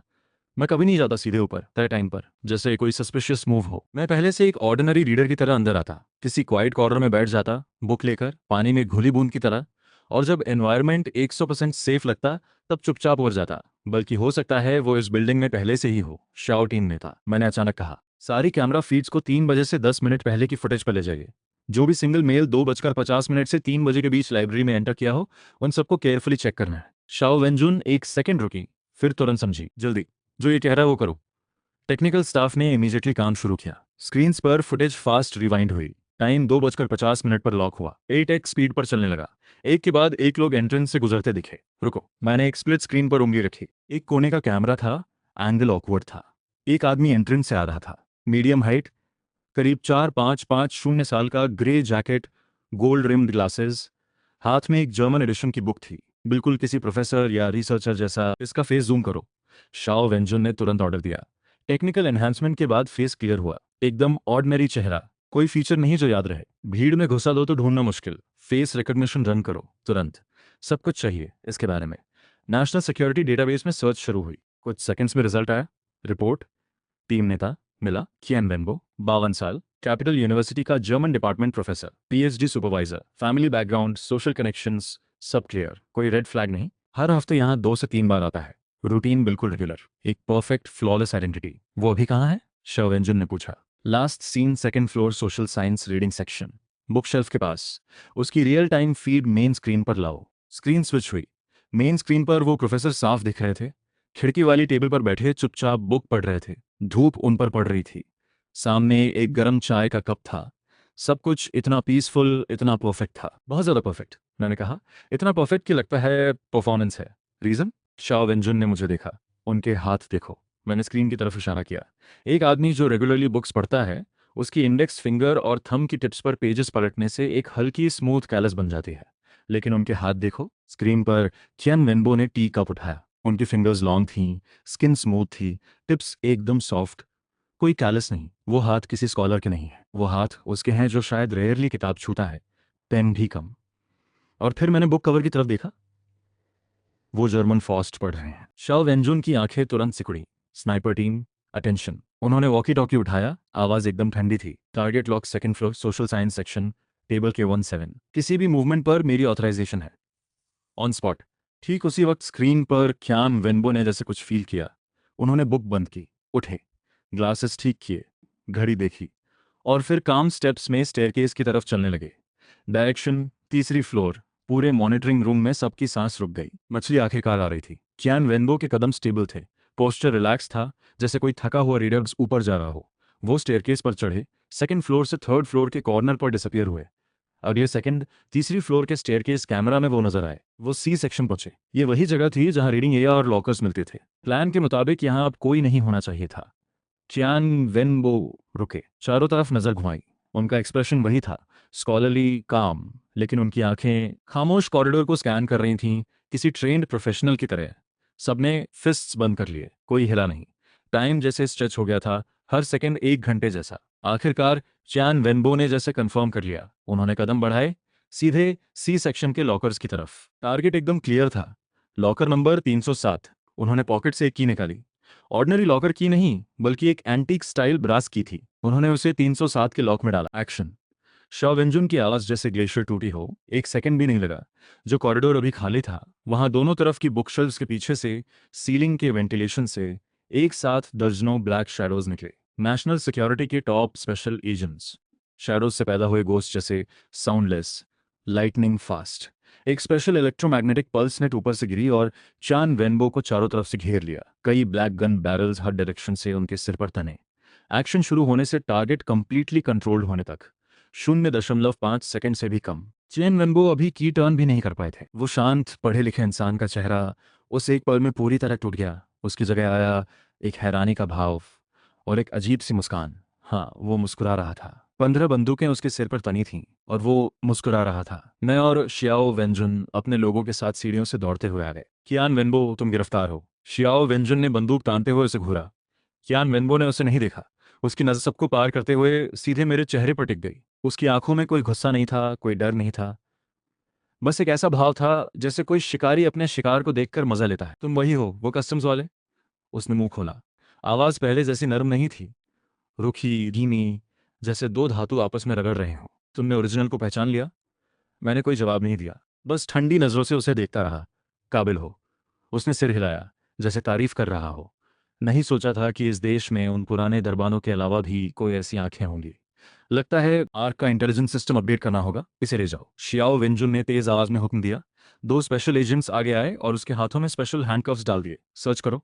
दूसरी टीम ने उसे सर्च करना शुरू किया और 307 नंबर का लॉकर खोला। लॉकर बिल्कुल खाली था। कियान वेन्बो के पास से जो चीजें मिली वो बेहद सादा थीं। एक वॉलेट, कुछ बैंक कार्ड्स, थोड़े से पैसे, एक पुराना नोकिया फ़ोन जिसमें कोई स्मार्ट फीचर नहीं था, और वो जर्मन में छपी फॉस्ट की किताब। न कोई हथियार, न जहर, न कोई कोड बुक। इतना साफ सुथरा जैसे कोई एजेंट हो ही नहीं। इसे इंटेरोगेशन रूम ले जाओ, श्याओ वेंजुन ने इशारा किया। कियान वेन्बो को धकेलते हुए मेरे पास से ले जाया जाने लगा। तभी वो अचानक रुका। उसने सिर थोड़ा झुकाया और मेरे कान के पास आकर इतनी धीमी आवाज में बोला कि बस हम दोनों ही सुन सकें। उसने कहा, जब तुम अंधेरे में झांकते हो तो अंधेरा भी तुम्हें देखता है। रियल दुनिया में आपका स्वागत है। इतना कहकर वो मुस्कुराया और एजेंट्स उसे आगे धकेलते रहे। मेरी पीठ पर एक पल में ठंडा पसीना आ गया। एक सिहरन पांवों से सिर तक दौड़ गई। ये बंदा मुझे जानता था। वो लाइब्रेरी में अकेला नहीं आया था। जिस पल वो अंदर घुसा उसका असली टारगेट शायद मैं ही था। ये एक ट्रैप था, मेरे लिए बिछाया गया जाल। रुको। मैं एकदम चौंक कर चिल्लाया। एजेंट्स को वार्निंग देने की कोशिश की, पर बहुत देर हो चुकी थी। जिस पल कियान वेन्बो का जिस्म लिफ्ट में धकेला जाने वाला था, उसी पल उसकी गर्दन एक ऐसे एंगल पर मुड़ी जो कोई इंसान कर ही नहीं सकता। एक कड़कड़ाहट की आवाज आई। उसने खुद अपनी सर्वाइकल स्पाइन तोड़ ली। उसका जिस्म धीरे से नीचे गिर पड़ा। चेहरे पर वही अजीब, जीतने वाली मुस्कान बरकरार थी। सब कुछ एक पल में हो गया। सब लोग सन्न रह गए। एकमात्र सुराग हमारी आंखों के सामने ही इस तरह खत्म हो गया, और वो भी इतने अटल, इतने अजीब तरीके से। पूरे माहौल में एक चुप्पी छा गई। शियाओ वेंजुन कियान वेन्बो की लाश को देखकर पीला पड़ गया। वो किताब चेक करो। मुझे अचानक कुछ याद आया। मैं दौड़ कर गया और एविडेंस बैग से वो फॉस्ट उठाई। मैंने पन्ने पलटने शुरू किए। कोई हिडन लेयर नहीं, कोई निशान नहीं, बिल्कुल एक आम प्रिंटेड किताब। लेकिन जब मैं आखिरी पन्ने पर पहुंचा तो मेरी आंखें चौड़ी हो गईं। कॉपीराइट पेज के नीचे, पब्लिकेशन डेट के नीचे पेंसिल से लिखे कुछ धुंधले अंक थे जो लगभग मिटाए जा चुके थे। ये पेज नंबर नहीं थे, कोई कोड नहीं था। ये एक जोग्राफिक कोऑर्डिनेट था, नॉर्थ लैटिट्यूड और ईस्ट लॉन्गिट्यूड का। मैंने वो किताब उठाई और शियाओ वेंजन को दिखाई। उसकी नज़र उन नंबर्स पर पड़ी और उसकी आंखें एकदम सख्त हो गई। लोकेट करो। वो मॉनिटरिंग रूम में खड़े टेक्निकल टीम पर चिल्लाया, अभी इस कोऑर्डिनेट को लोकेट करो। टेक्निकल टीम ने तेजी से काम शुरू किया। दीवार पर लगी बड़ी स्क्रीन पर एक सैटेलाइट मैप खुला। एक लाल ब्लिंकिंग डॉट मैप पर नजर आई। शियाओ वेंजुम स्क्रीन के सामने जाकर खड़ा हो गया। उस डॉट को घूरता रहा। ये कहाँ है? उसकी आवाज में एक हल्की सी कैंपी थी। टेक्निकल पर्सन ने मैप जूम इन किया। डॉट कैपिटल के बाहरी इलाके में, एक घने पहाड़ी इलाके में था। रिपोर्ट, ग्रुप नेता। कोऑर्डिनेट की लोकेशन है Kunlun mountain biological science research centre. Technical person की आवाज भी असामान्य रूप से तनावपूर्ण हो गई थी। Kunlun mountain biological science research centre. जोंगले ने धीरे से दोहराया। उसका चेहरा एकदम सफेद पड़ गया। शियाओ वेंजुन का जिस्म थोड़ा लड़खड़ाया। उसने मेज पकड़कर खुद को संभाला। Kunlun mountain biological science research centre. उसकी आंखें उस डॉट पर जमी थी, जैसे उसे भेजना चाहता हो। वो बेस तो 10 साल पहले बंद हो गया था। उसकी आवाज़ जैसे किसी बर्फीली गुफा से आ रही हो। जो ये नाम सुनते थे सब चुप रह गए। Kunlun mountain biological science research centre, ये नाम ब्यूरो के अंदरूनी लोगों के लिए एक टैबू की तरह था। एक ऐसा राज जो दफन कर दिया गया था। एक ऐसा एक्सपेरिमेंट जो देश के सबसे ऊंचे लेवल पर पर्दे के पीछे चल रहा था। 10 साल पहले एक अचानक आए इंसिडेंट की वजह से उस बेस को इमरजेंसी में बंद कर दिया गया था। बाहर पब्लिकली अनाउंस हुआ कि वो पूरी तरह अबैंडन हो गया है। सारे रिलेटेड डॉक्यूमेंट्स को हाईएस्ट नेशनल सीक्रेट घोषित करके परमानेंटली सील कर दिया गया, यहाँ तक कि उसका नाम लेना भी मना था। और अब कियान विम्बो की मौत से पहले छोड़ा गया सुराग वहीं इशारा कर रहा था, कुन्नून माउंटेन। मैंने स्क्रीन पर उस मैप को देखा, उन पहाड़ों के बीच वो लाल डॉट। मेरी इंस्टिंक्ट कह रही थी मामला जितना हम सोच रहे हैं उससे कहीं ज्यादा गहरा है। जुआंग हाय। शियाओ व्यंजन अचानक मेरी तरफ पलटा। इस बार उसकी आंखों में कोई शक नहीं था, सिर्फ भरोसा था। याद है 3 साल पहले तुम्हारे टीचर लिन हैडोंग की मिशन में मौत हुई थी? उस बार जो स्मगल्ड आइटम्स पकड़े गए थे उनके बारे में रिपोर्ट में क्या लिखा था? मेरा दिल एक पल के लिए रुक गया। रिपोर्ट में लिखा था कि वो आइटम्स बॉर्डर के बाहर एक सीक्रेट चैनल से पकड़े गए थे, लेकिन इंटरनल ब्रीफिंग में लिन टीचर ने एक बात कही थी। उनके अनुसार उनकी ट्रेस लीड्स कुन्नून माउंटेन रेंज के पास किसी सीक्रेट लैब की तरफ इशारा कर रही थी। मेरी बात अभी पूरी भी नहीं हुई थी कि शियाओ वेंजुन का चेहरा पूरी तरह बदल गया। उसने झट से वॉकी टॉकी उठाया। Headquarters, emergency report, Panshi case team नेता Shao Wenjun, highest level emergency response plan तुरंत एक्टिवेट करने की रिक्वेस्ट है। Target Kunlun mountain biological science research centre. Qian Wenbo ने कोई आम ज्योग्राफिक कोऑर्डिनेट नहीं छोड़ा, उसने पेंडोरास बॉक्स छोड़ा है। जल्दी एयरफोर्स कमांड सेंटर से कांटेक्ट करो, मुझे एक हेलीकॉप्टर चाहिए, अभी इसी वक्त। साथ ही सबसे नजदीकी स्पेशल ऑपरेशंस फोर्स को डिप्लॉय करो। Kunlun mountain biological science research centre के आसपास का पूरा इलाका सील करो, कोई अंदर नहीं, कोई बाहर नहीं। और उस सेंटर से जुड़े सभी टॉप सीक्रेट डॉक्यूमेंट्स तुरंत डिक्रिप्ट करके मेरे एनक्रिप्टेड टर्मिनल पर भेजो। कम्युनिकेशन चैनल पर अर्जेंट आदेशों की आवाजें आने लगीं। पूरा नेशनल सिक्योरिटी डिपार्टमेंट उस एक पल में हरकत में आ गया। शियाओ वेंजुन ने वॉकी टॉकी रखा और ठंडी आंखों से मेरी तरफ देखा। जुआंग हाय, हम शायद एक ऐसे चक्रवात में फंस गए हैं जिसकी हमने कल्पना भी नहीं की थी। कियान वेन्बो की मौत कोई अंत नहीं था, बल्कि शुरुआत है। उसकी नजर फिर स्क्रीन पर उस ब्लिंकिंग डॉट पर चली गई, जैसे वहां से कोई अदृश्य ताकत जाग रही हो। 10 मिनट बाद नेशनल डिजिटल लाइब्रेरी की रूफटॉप हेलीपैड पर एक मिलिट्री हेलीकॉप्टर उतरा। रोटर की भारी आवाज से पूरा माहौल गूंज उठा। मैं, शियाओ वेंजुन और जोंगले, हम तीनों हेलीकॉप्टर में सवार हुए। कैबिन का दरवाजा बंद हुआ। हेलीकॉप्टर ऊपर उठा और रात के अंधेरे को चीरता हुआ राजधानी के बाहरी इलाके कुनलून माउंटेन रेंज की तरफ तेजी से बढ़ने लगा। रात की हवा तेज थी। मैं कैबिन में बैठकर नीचे जाती रोशनियों को देख रहा था, पर मेरा दिल अंदर से भारी हो रहा था। कियान वेन्बो की वो आखिरी बात फिर कानों में गूंज रही थी, जब तुम अंधेरे में झांकते हो तो अंधेरा भी तुम्हें दिखता है। रियल दुनिया में आपका स्वागत है। आखिर ये रियल दुनिया में छुपा क्या है? Kunlun mountain biological science research centre, original stone, teacher की मौत, ये सब आपस में कैसे जुड़े हैं? मैंने एक गहरी सांस ली और फिर भींच ली। आगे जो भी हो, मुझे उसे जड़ से उखाड़ना है। करीब 40 मिनट बाद हम Kunlun mountain biological science research centre के ऊपर पहुंच गए। ऊपर से वो एक विशाल बिल्डिंग कॉम्प्लेक्स था, जो चारों तरफ से पहाड़ों से घिरा हुआ था। मेन स्ट्रक्चर एक ग्रे कंक्रीट का बंकर जैसा था। चारों तरफ ऊंची दीवारें, जिन पर बार्ब्ड वायर और सीसीटीवी कैमरास लगे थे। पूरा बेस घने जंगल और खड़ी चट्टानों के पीछे छुपा था। अगर कोई पहले से नहीं जानता तो उसे कभी पता भी नहीं चलता कि यहाँ कुछ है। हेलीकॉप्टर बेस के बाहर एक खुली जगह पर उतरा। नीचे उतरते ही ठंडी और नम पहाड़ी हवा चेहरे पर आ गई। जमीन पर स्पेशल फोर्सेस का पूरा कंट्रोल था। सैकड़ों फुल्ली आर्म्ड स्पेशल सोल्जर्स पूरे बेस के आसपास गोस्ट की तरह तैनात थे। टीम नेता एक करीब 40 साल का अनुभवी आदमी था। कोड नेम था कैंग लैंग। वो तेजी से शियाओ वेंजुन के सामने आया और एक स्टैंडर्ड सैल्यूट दिया। रिपोर्ट, शाओ ग्रुप नेता। Wolf fang special forces team ने प्लान के मुताबिक डिप्लॉयमेंट पूरी कर ली है। 1 किलोमीटर के दायरे में सभी सस्पिशियस टारगेट्स क्लियर हो चुके हैं। बेस के अंदर अभी कोई असामान्य गतिविधि नजर नहीं आई। शियाओ वेंजुन ने सिर हिलाया। अच्छा, चलो। कैंग लैंग हमें मेन गेट की तरफ ले गया। भारी एलॉय का दरवाजा बंद पड़ा था, उस पर जंग लगी थी, जैसे 10 साल से खुला न हो। शाओ वेंजुन ने एन्क्रिप्टेड टर्मिनल निकाला। कुछ ही सेकंड्स में एलॉय डोर से एक दबी हुई गड़गड़ाहट आई और वो धीरे धीरे खुलने लगा। अंदर से एक ठंडी, नम और बासी बदबू वाली हवा बाहर आई। सामने एक अंधेरा पैसेज था। अंदर कुछ भी नजर नहीं आ रहा था, जैसे किसी अनजान गहराई में जा रहे हो। कैंग लैंग ने 2 स्पेशल सोल्जर्स को आगे भेजा। उन्होंने मशीन गन्स थामे, टैक्टिकल फ्लैशलाइट्स चलाईं। 2 तेज रोशनी की लकीरें अंधेरे को चीरती हुई पैसेज के अंदर तक गईं। अंदर कोई नहीं था, बस दीवारों पर जगह जगह सावधान, अंदर मत जाओ कि चेतावनी के धुंधले साइंस। अंदर चलो, शव व्यंजन ने इशारा किया। हम सब एक एक करके अंदर घुस गए। पैसेज के दोनों तरफ बंद लैबोरेटरी डोर्स थे। हर दरवाजे पर तरह तरह की वार्निंग लेबल्स चिपकी थीं। Biological contamination, high risk experiment, unauthorized entry strictly prohibited. 10 साल की बंदी ने यहाँ सड़न भर दी थी। दीवारों पर, पाइप्स पर मोटी धूल जमी थी।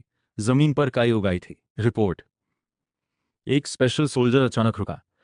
उसने बाईं तरफ के एक दरवाजे की तरफ इशारा किया। इस डोर पर टैंपरिंग के निशान है। शाओ वेंजुन तेजी से आगे आया। वो दरवाजा बाकियों से थोड़ा नया लग रहा था, लॉक की जगह पर साफ डैमेज के निशान थे।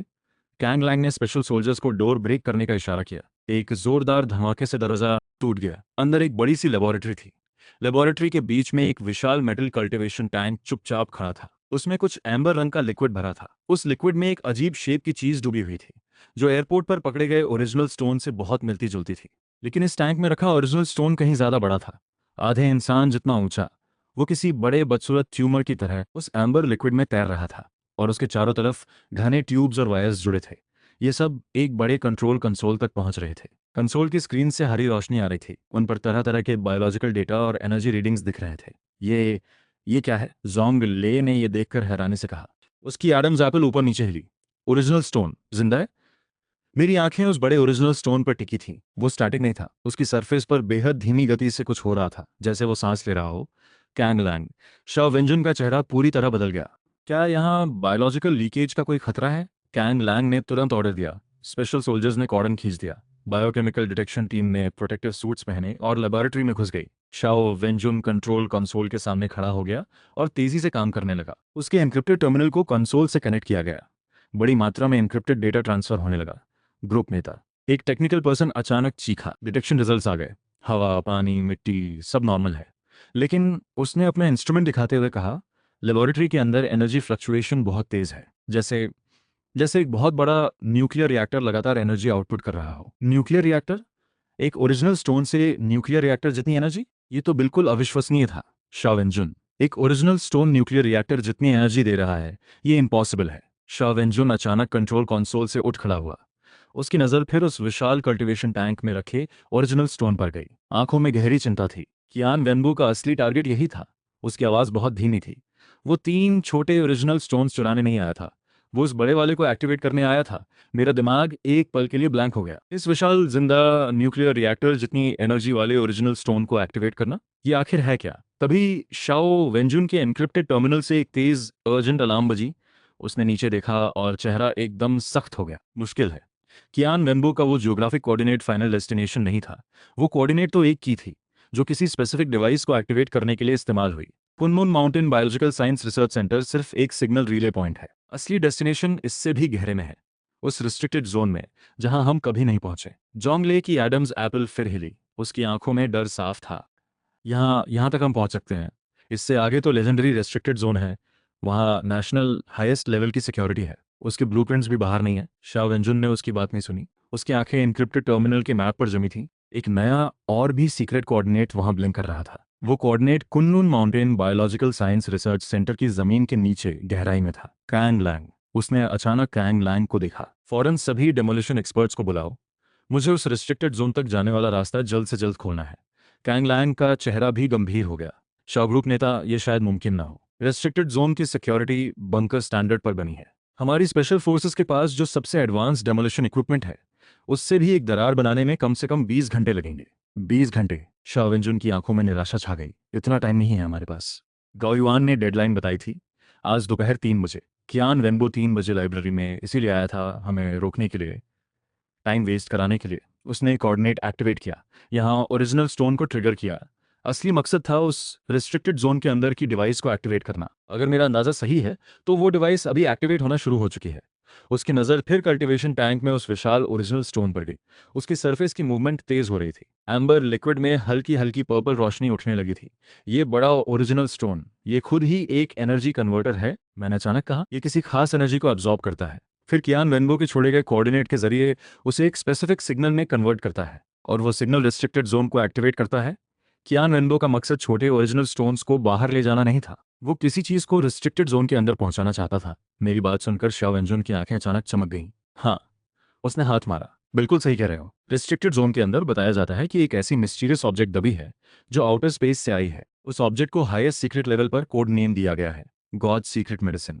शुरू में उसे डिकोड नहीं किया जा सका, इसीलिए Kunlun mountain biological science research centre बनाया गया था, सीक्रेट रिसर्च के लिए। बाद में क्योंकि रिसर्च के दौरान एक अनकंट्रोलेबल एक्सीडेंट हुआ था, इसलिए उसे छोड़ना पड़ा। कियान वेनबो ने जो हेवेंस गिफ्ट और गॉड सीक्रेट मेडिसिन कहा, वो ये था। आर्क ऑर्गेनाइजेशन को रॉ स्टोन्स नहीं चाहिए थे, उन्हें चाहिए थी ये गॉड सीक्रेट मेडिसिन, और ये रॉ स्टोन्स उसे एक्टिवेट करने की एनर्जी की थे। जल्दी करो। गाओ यान सिर्फ मैसेंजर था, चेन वेनबो एक्टिवेटर था। उनका असली प्लान था इन रॉ स्टोन्स की एनर्जी यूज करके रेस्ट्रिक्टेड जोन की डेप्थ्स में गॉड्स सीक्रेट मेडिसिन को कंट्रोल करना या शायद जगाना। शॉ वेंजुन का चेहरा और भी सीरियस हो गया। अगर गॉड्स सीक्रेट मेडिसिन जाग गई तो उसके कॉन्सिक्वेंसेस हम इमेजिन भी नहीं कर सकते। वो पॉज कर रहे थे। वो हमारी सब कुछ डिस्ट्रॉय कर सकती है। एनजीएलएनजी रिस्ट्रिक्टेड जोन में एंटर करने का कोई और रास्ता है? एनजीएलएनजी ने एक मोमेंट सोचा। एक है। उन्होंने शॉ वेंजुन को देखा 10 साल पहले उस एक्सीडेंट के बाद, ताकि रिस्ट्रिक्टेड जोन के अंदर कोई अनकंट्रोलेबल सिचुएशन हो तो डील किया जा सके। हमने सीक्रेटली एक emergency self destruct passage design किया था। रिस्ट्रिक्टेड जोन के अंदर कुछ भी काबू से बाहर हो तो उस पैसेज से हाई एनर्जी मटेरियल इंजेक्ट करके सब कुछ कंप्लीटली डिस्ट्रॉय किया जा सके। लेकिन वो पैसेज सिर्फ वन वे है। जो अंदर जाएगा वो कभी वापस नहीं आएगा। और पैसेज के अंदर तरह तरह के डेडली ट्रैप्स हैं। हमने कभी उसे एक्चुअली टेस्ट नहीं किया, कोई कभी गया नहीं। शाओ वेंजुन की आंखें एक पल में डिसाइडेड हो गईं, मुझे वहां ले जाओ। शाओ टीन नेता शियनजी और जोंग ले एक साथ बोले, आप नहीं जा सकती। आप टास्क फोर्स नेता हैं, ये रिस्क आप नहीं ले सकती।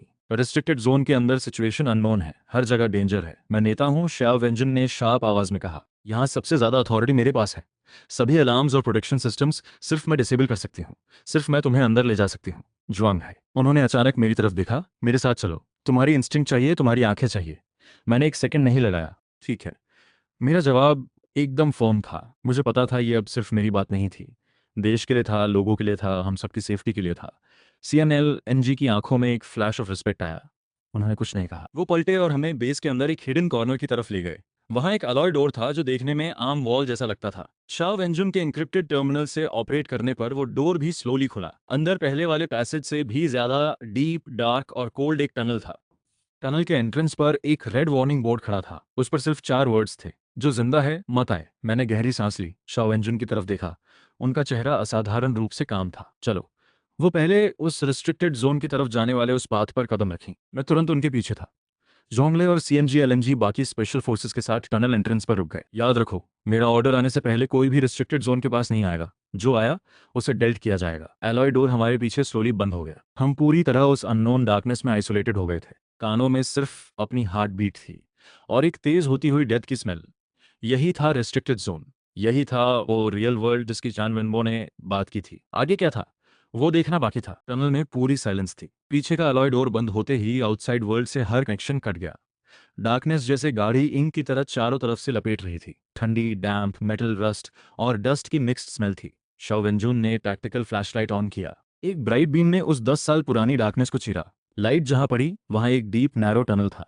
वॉल्स कॉन्क्रीट नहीं थी, कोई ऐसी मेटल थी जो पहले कभी नहीं देखी। डार्क सिल्वर ग्लो वाली, बिल्कुल स्मूथ, कोई जॉइंट नहीं, जैसे पूरा टनल एक ही पीस की मेटल से बना हो। ये 10 साल पहले की हाईएस्ट ग्रेड मिलिट्री एलॉय है। शाओ वेंजुन की आवाज एम्प्टी टनल में हॉलो सुनाई दी। थियरी के मुताबिक ये स्मॉल न्यूक्लियर ब्लास्ट का इम्पैक्ट भी झेल सकती है। बोलते हुए उन्होंने होल्स्टर से गन निकाली, सेफ्टी ऑफ की। मेरे साथ रहो। अब से हम first level war ready state में हैं। कोई भी unconfirm living thing hostile target माना जाएगा। मैंने हाँ में सिर हिलाया, अपने सारे सेंसेस शार्पन किए। फ्लैशलाइट के बिना भी मेरी आंखें डार्कनेस में सिलुएट्स पकड़ सकती थीं। मेरी इंस्टिंक्ट जैसे एक हाई स्पीड रडार की तरह स्कैन कर रही थी। टनल लंबा था। हम चलते रहे। अपनी फुटस्टेप्स की आवाज यहाँ की एकमात्र मेलोडी थी। अचानक बिना किसी रीजन के मेरा दिल टाइट हो गया।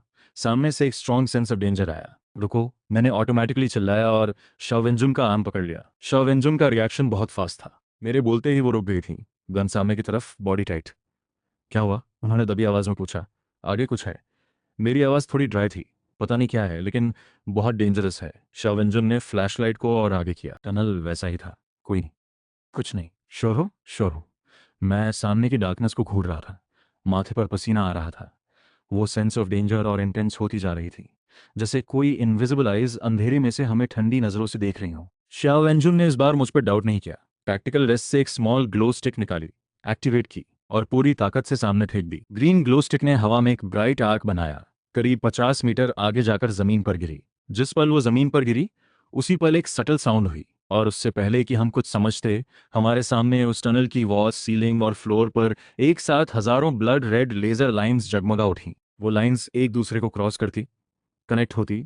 0.1 सेकंड में एक giant lethal 3D laser web बन गई। वो ग्लो स्टिक जो जमीन पर गिरी थी, उस साइलेंट रेड लेजर नेट ने उसे हजारों टाइनी पीसेस में कट कर दिया। एक धुएं का धागा तक नहीं बचा। शाओ वेंजुन और मैंने एक साथ ठंडी सांस खींची। पीठ एक पल में पसीने से भीग गई। अगर हम एक कदम और आगे बढ़ जाते तो उस ग्लो स्टिक जैसा हमारा हाल होता। Infrared trigger. लेजर अरे। शव इंजन की आवाज में एक हल्की सी शेकिंग थी। ये मिलिट्री का टॉप टीयर डिफेंस सिस्टम है। एक बार ट्रिगर हुआ तो कोई भी लिविंग थिंग इसे क्रॉस नहीं कर सकता। उन्होंने मेरी तरफ देखा, आंखों में डिसबिलीव था। तुम्हें कैसे पता चला? इंस्टिंक्ट, बस यही कह सकता था। लेजर अरे करीब 3 सेकंड तक दिखा और फिर चुपचाप गायब हो गया। सामने का टनल फिर डार्क हो गया, जैसे कुछ हुआ ही नहीं। लेकिन हम दोनों जानते थे वो डेथ नाइट अभी भी वहां था, अगले किसी को पकड़ने के लिए। क्या करें? मैंने पूछा। इस सिस्टम का एक पैटर्न होगा। शवेंजुन ने खुद को क्विकली काम किया। या तो फिक्स टाइम इंटरवल पर एक्टिवेट होता है या कोई स्पेसिफिक ओवरराइड कोड है। कोड हमारे पास नहीं, तो हमें वेट करना होगा उसकी एनर्जी खत्म होने तक, या कोई गैप मिले। हम उस डार्कनेस में चुपचाप बैठ गए। 1 minute, 5 minute, 10 minute, laser net activate नहीं हुआ। शव इंजन की भौं चढ़ी। Normal defense systems energy save करने के लिए पल्स मोड में चलते हैं, कंटिन्यूसली स्टैंड बाय नहीं रहते जब तक कि ट्रिगर मैकेनिज्म कुछ और ना हो। उन्हें जैसे कुछ समझ आया। पॉकेट से एक स्मॉल मेटल बॉल निकाली, फेंकी नहीं, बस जमीन पर रखी और स्लोली फुट से आगे पुश किया। मेटल बॉल स्मूथ सरफेस पर साउंडलेसली रोल करती गई। 1 मीटर, 2 मीटर, 3 मीटर, कुछ नहीं हुआ। शव इंजन का चेहरा और सीरियस हो गया। इंफ्रारेड नहीं, वाइब्रेशन नहीं। तो ट्रिगर्स क्या है? मैं उस रोलिंग मेटल बॉल को अंधेरे में देखता रहा। दिमाग में एक वाइल्ड थॉट आया, साउंड। मैंने सडनली कहा, साउंड से ट्रिगर होता है। जब ग्लो स्टिक गिरी, उसने एक फेंट साउंड की थी, लेकिन ये मेटल बॉल सॉलिड है। रोल करते हुए ऑलमोस्ट नो साउंड है। शाह वेंजुन की प्यूपल्स एक पल में श्रिंक हुई। उन्हें भी जैसे समझ आ गया। उन्होंने स्लोली हाथ उठाया, साइलेंस का जेस्चर किया, फिर अपने थ्रोट की तरफ पॉइंट किया, फिर आगे। मैसेज क्लियर था। आगे का पूरा रास्ता एब्सोल्युटली साइलेंट रहना था। कोई आवाज नहीं, सांस तक नहीं, हार्ट बीट तक नहीं। इम्पॉसिबल लग रहा था, लेकिन कोई चॉइस नहीं था। हमने एक दूसरे को देखा। दोनों की आंखों में एक फ्लैश ऑफ डिटर्मिनेशन था। मैंने गहरी सांस ली, ब्रीदिंग रेट मिनिमम पर लाई, हार्ट बीट को स्लो किया, और हम दो गोस्ट्स की तरह एक एक कदम बेहद स्लो और केयरफुल उस डेथ कवर्ड जोन में एंटर कर गए। हर कदम जैसे नाइफ की धार पर था। पूरा ध्यान सिर्फ अपने फुटस्टेप्स और ब्रीदिंग पर था। एक टाइनी साउंड भी नहीं। टाइम इस मोमेंट में बहुत लंबा हो गया था। वो शॉर्ट सा 100 मीटर हमें आधा घंटा लगा। जब मैं आखिरकार उस जोन से बाहर निकला तो मेरा पूरा कॉम्बैट सूट पसीने से भीगा था। हम बच गए थे, डेथ की साइड के नीचे से निकल आए थे। लेकिन रिलीफ फील होने से पहले ही आगे टनल के एंड में एक डोर दिखा, एक half open alloy door. Door की गैप से एक फेंट पेल वाइट लाइट आ रही थी और एक स्ट्रॉन्ग नॉजिएटिंग स्मेल ऑफ ब्लड। शव इंजन और मैंने एक दूसरे को देखा। टैक्टिकल जेस्चर, वो मेन अटैक, मैं कवर। दोनों वॉल से चिपक कर स्लोली डोर के करीब आए। दिल फिर से थ्रोट में आ गया। शव इंजन ने एक जोरदार किक मारी, डोर खुला। वो रोल करके अंदर गई। मैं तुरंत पीछे था, गन सामने, लेकिन जो सीन अंदर था उसे देखकर हम दोनों जम गए। एक giant circular central control room था, बास्केटबॉल कोर्ट जितना बड़ा। चारों वॉल्स पर बड़े बड़े डिस्प्ले स्क्रीन्स लगे थे, लेकिन सब कंप्लीटली डार्क। रूम के सेंटर में एक ऑल्टर जैसा रेस्ड प्लेटफॉर्म था जिस पर एक इमरजेंसी लाइट जल रही थी, पेल वीक लाइट। पूरा कंट्रोल रूम में कियोस था। टेबल्स उल्टे पड़े थे, डॉक्यूमेंट्स बिखरे हुए थे, थिक डस्ट हर चीज पर थी, जैसे टाइम यहाँ 10 साल पहले उस डिजास्टर के मोमेंट पर फ्रीज हो गया हो। और वो ब्लड की तेज स्मेल उस रेस्ड प्लेटफॉर्म के नीचे से आ रही थी। वहां दर्जनों बॉडीज थी, वाइट रिसर्च सूट्स में, पूरी तरह ड्राई स्केलेटल बन चुके। कुछ के चेहरे डिस्टॉर्टेड थे, जैसे मरने से पहले कुछ बेहद हॉरिफाइंग देखा हो। कुछ के बॉडीज एक अजीब एंगल पर ट्विस्टेड थीं, बोन्स क्रश्ड। कुछ के चेस्ट में एक ह्यूज होल था, जैसे किसी ने अंदर से फोर्स करके खोल दिया हो। ब्लड कप का ड्राई होकर डार्क ब्राउन हो गया था, मेटल फ्लोर से परमानेंटली चिपक गया था। यही था 10 साल पहले के उस एक्सीडेंट का सीन, एक झलक में हेल। ये सभी उस वक्त के कुनलुन माउंटेन प्रोजेक्ट के कोर रिसर्चर्स थे। शाओ वेंजुन की आवाज में एक दबी हुई कैंप कंपी थी। वो स्लोली उन बॉडीज की तरफ चली। वो जोंगतियन प्रोफेसर उस प्रोजेक्ट के मेन लीडर्स में से एक थे। एक्सीडेंट के बाद उन्हें मिसिंग डिक्लेयर किया गया। मुझे कभी बिलीव नहीं हुआ कि वो यहाँ मरे होंगे। उनकी नज़र एक एक स्केलेटन पर जा रही थी, जैसे किसी फेमिलियर फेस को ढूंढ रहे हों। मैंने उन्हें डिस्टर्ब नहीं किया, खुद पूरे कंट्रोल रूम पर हाई अलर्ट में नजर रखी। मेरी इंस्टिंक्ट कह रही थी ये जगह उस लेजर टनल से भी ज्यादा डेंजरस है। लेकिन वो डेंजर फिजिकल नहीं था, ये एक मेंटल लेवल का प्रेशर था, जैसे हवा में कोई इनविजिबल मैलिशियस एनर्जी हो जो हमारे थॉट्स में घुस रही हो। मेरी नज़र उस रेज्ड प्लेटफॉर्म पर पड़ी। ऊपर एक सर्कुलर ग्रूव था, खाली, लेकिन ग्रूव के किनारों पर कुछ स्ट्रेंज पर्पल क्रिस्टल्स थे, बिल्कुल वैसे ही जैसे एयरपोर्ट पर पकड़े रॉ स्टोन्स के अंदर की लाइट थी। यही वो जगह है जहां गॉड्स सीक्रेट मेडिसिन रखी थी, मैंने धीरे कहा। 10 साल पहले यहीं से वो गायब हुई। नहीं। शाओ वेंजुन आ गई। उनका चेहरा एबनॉर्मली पेल था।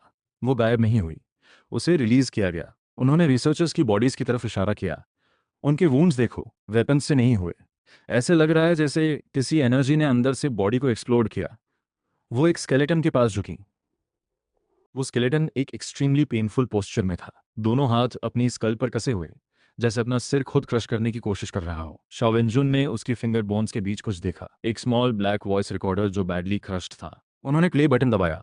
एक मोमेंट की स्टैटिक के बाद एक आदमी की आवाज आई, एक्सट्रीम फियर से बदली हुई, चीखती हुई, नहीं नहीं गाओ, रुको, बंद करो, उसका गाना जहरीला है, वो मेरे दिमाग में घुस रहा है। एक ऐसी स्क्रीम जो इंसान ही लग रही थी। और फिर रिकॉर्डिंग कट हो गई। शाओ वेंजुन और मैं एक दूसरे को देखते रहे। रूह तक ठंडक उतर गई। गाना? कैसा गाना? हम जब से इस कंट्रोल रूम में आए थे, हमें अपनी हार्ट बीट के अलावा कोई आवाज़ नहीं सुनाई दी। रुको, कोई आवाज़ नहीं। मुझे सडनली एक एक्सट्रीमली टेरिफाइंग डिटेल रियलाइज हुई। जब से हम इस कंट्रोल रूम में आए थे, यहाँ abnormally क्वाइट था। कोई इंस्ट्रूमेंट की साउंड नहीं, कोई वेंटिलेशन सिस्टम नहीं। हमारे अपने फुटस्टेप्स की आवाज़ तक जैसे इस डेड जोन में निकल ली थी। ये एक एब्सोल्युटली साइलेंट स्पेस था। और जैसे ही मुझे ये रियलाइज़ हुआ, मेरे ब्रेन में एक शार्प पेन हिट हुआ, जैसे एक साथ कई स्टील नीडल्स टेम्पल्स में घुसे। बिना किसी वार्निंग के एक बिजार इंडिस्क्राइबेबल साउंड सीधे मेरे माइंड में एको हुई। ईयर्स से नहीं सुनाई दी, वो डायरेक्टली स्पिरिचुअल लेवल पर था। एक chaotic, insane, malicious information flow, किसी दूसरी वर्ल्ड के डेविल का गाना। जोंग है। मुझे शॉ वेंजुम की एंग्शियस आवाज़ आई, लेकिन मैं रिस्पॉन्ड नहीं कर पा रहा था। मेरी कॉन्शियसनेस तेजी से उस टेरिफाइंग मेलोडी में डूबती जा रही थी। आंखों के सामने हेलुसिनेशंस आने लगे। गाओ यान का टेरिफाइड चेहरा, क्यान वेनबो की वो क्रीपी स्माइल, और फिर मेंटर लिन हाइडोंग ब्लड में। एंगर, ग्रीफ, फियर, सारी नेगेटिव इमोशंस एक साथ इन्फिनिटली एम्पलीफाई होने लगी। मेरी रीजन तेजी से कोलैप्स होने लगी। मैं क्रेजी होने वाला था। जागो। उसी पल एक जोरदार स्लैप मेरे चेहरे पर पड़ा। मैंने शाओ वेंजुन का चेहरा देखा। उस पर एंग्जाइटी और कंसर्न था। उनके होंठ के कोने से ब्लड की एक लकीर थी। होंठ कांप रहे थे। वो भी उस गाने का शिकार हुई थी, लेकिन उनकी विल पावर मुझसे ज्यादा स्ट्रांग थी।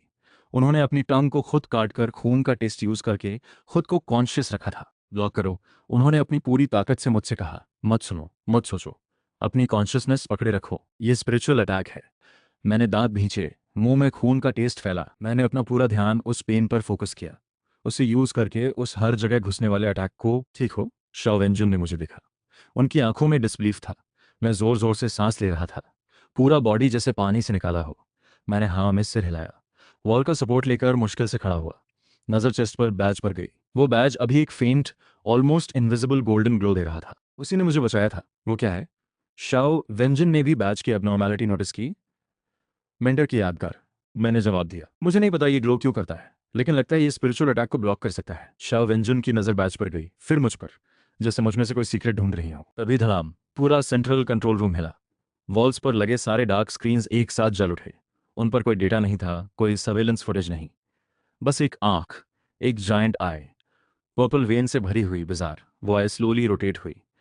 प्यूपल फाइनली हम दोनों पर लॉक हो गई। एक कोल्ड, इमोशनलेस, सिंथेटिक वॉइस पूरे कंट्रोल रूम में गूंजी। Unknown life forms detected. LEEL, one authority की detected. Ark plan phase 2 initiated. Target elimination protocol purification. Ark plan.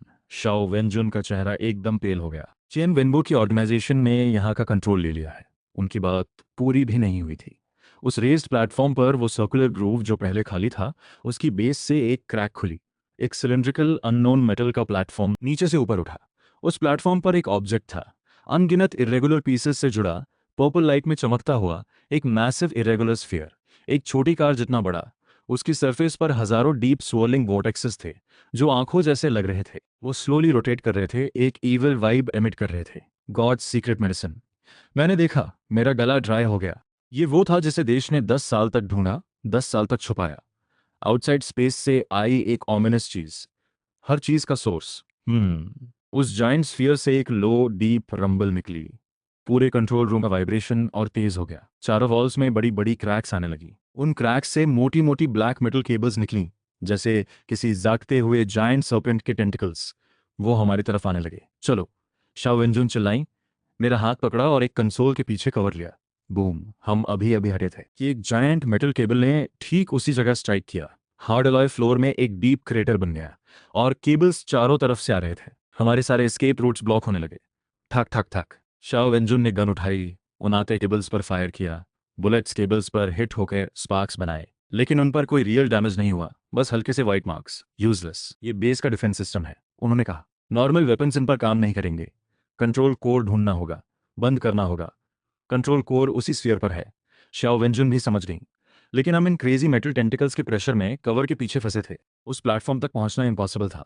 Encirclement हर सेकंड तंग होती जा रही थी। हम क्रश होने वाले थे। कवर करो मुझे, शाओ वेंजुन ने अचानक चिल्लाया। मुझे 3 सेकंड दो, कहते हुए उन्होंने टैक्टिकल वेस्ट से एक चीज निकाली।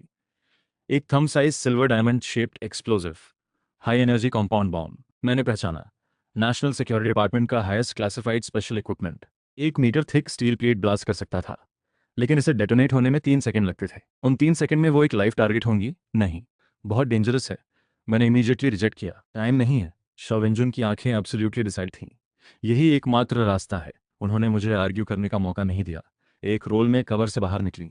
अभी, मैं चिल्लाया, अपनी गन की बची हुई सभी बुलेट्स उड़ाई, लेकिन उन केबल्स पर नहीं, सीलिंग पर। ऊपर ओल्ड वायरिंग और पाइप्स थे।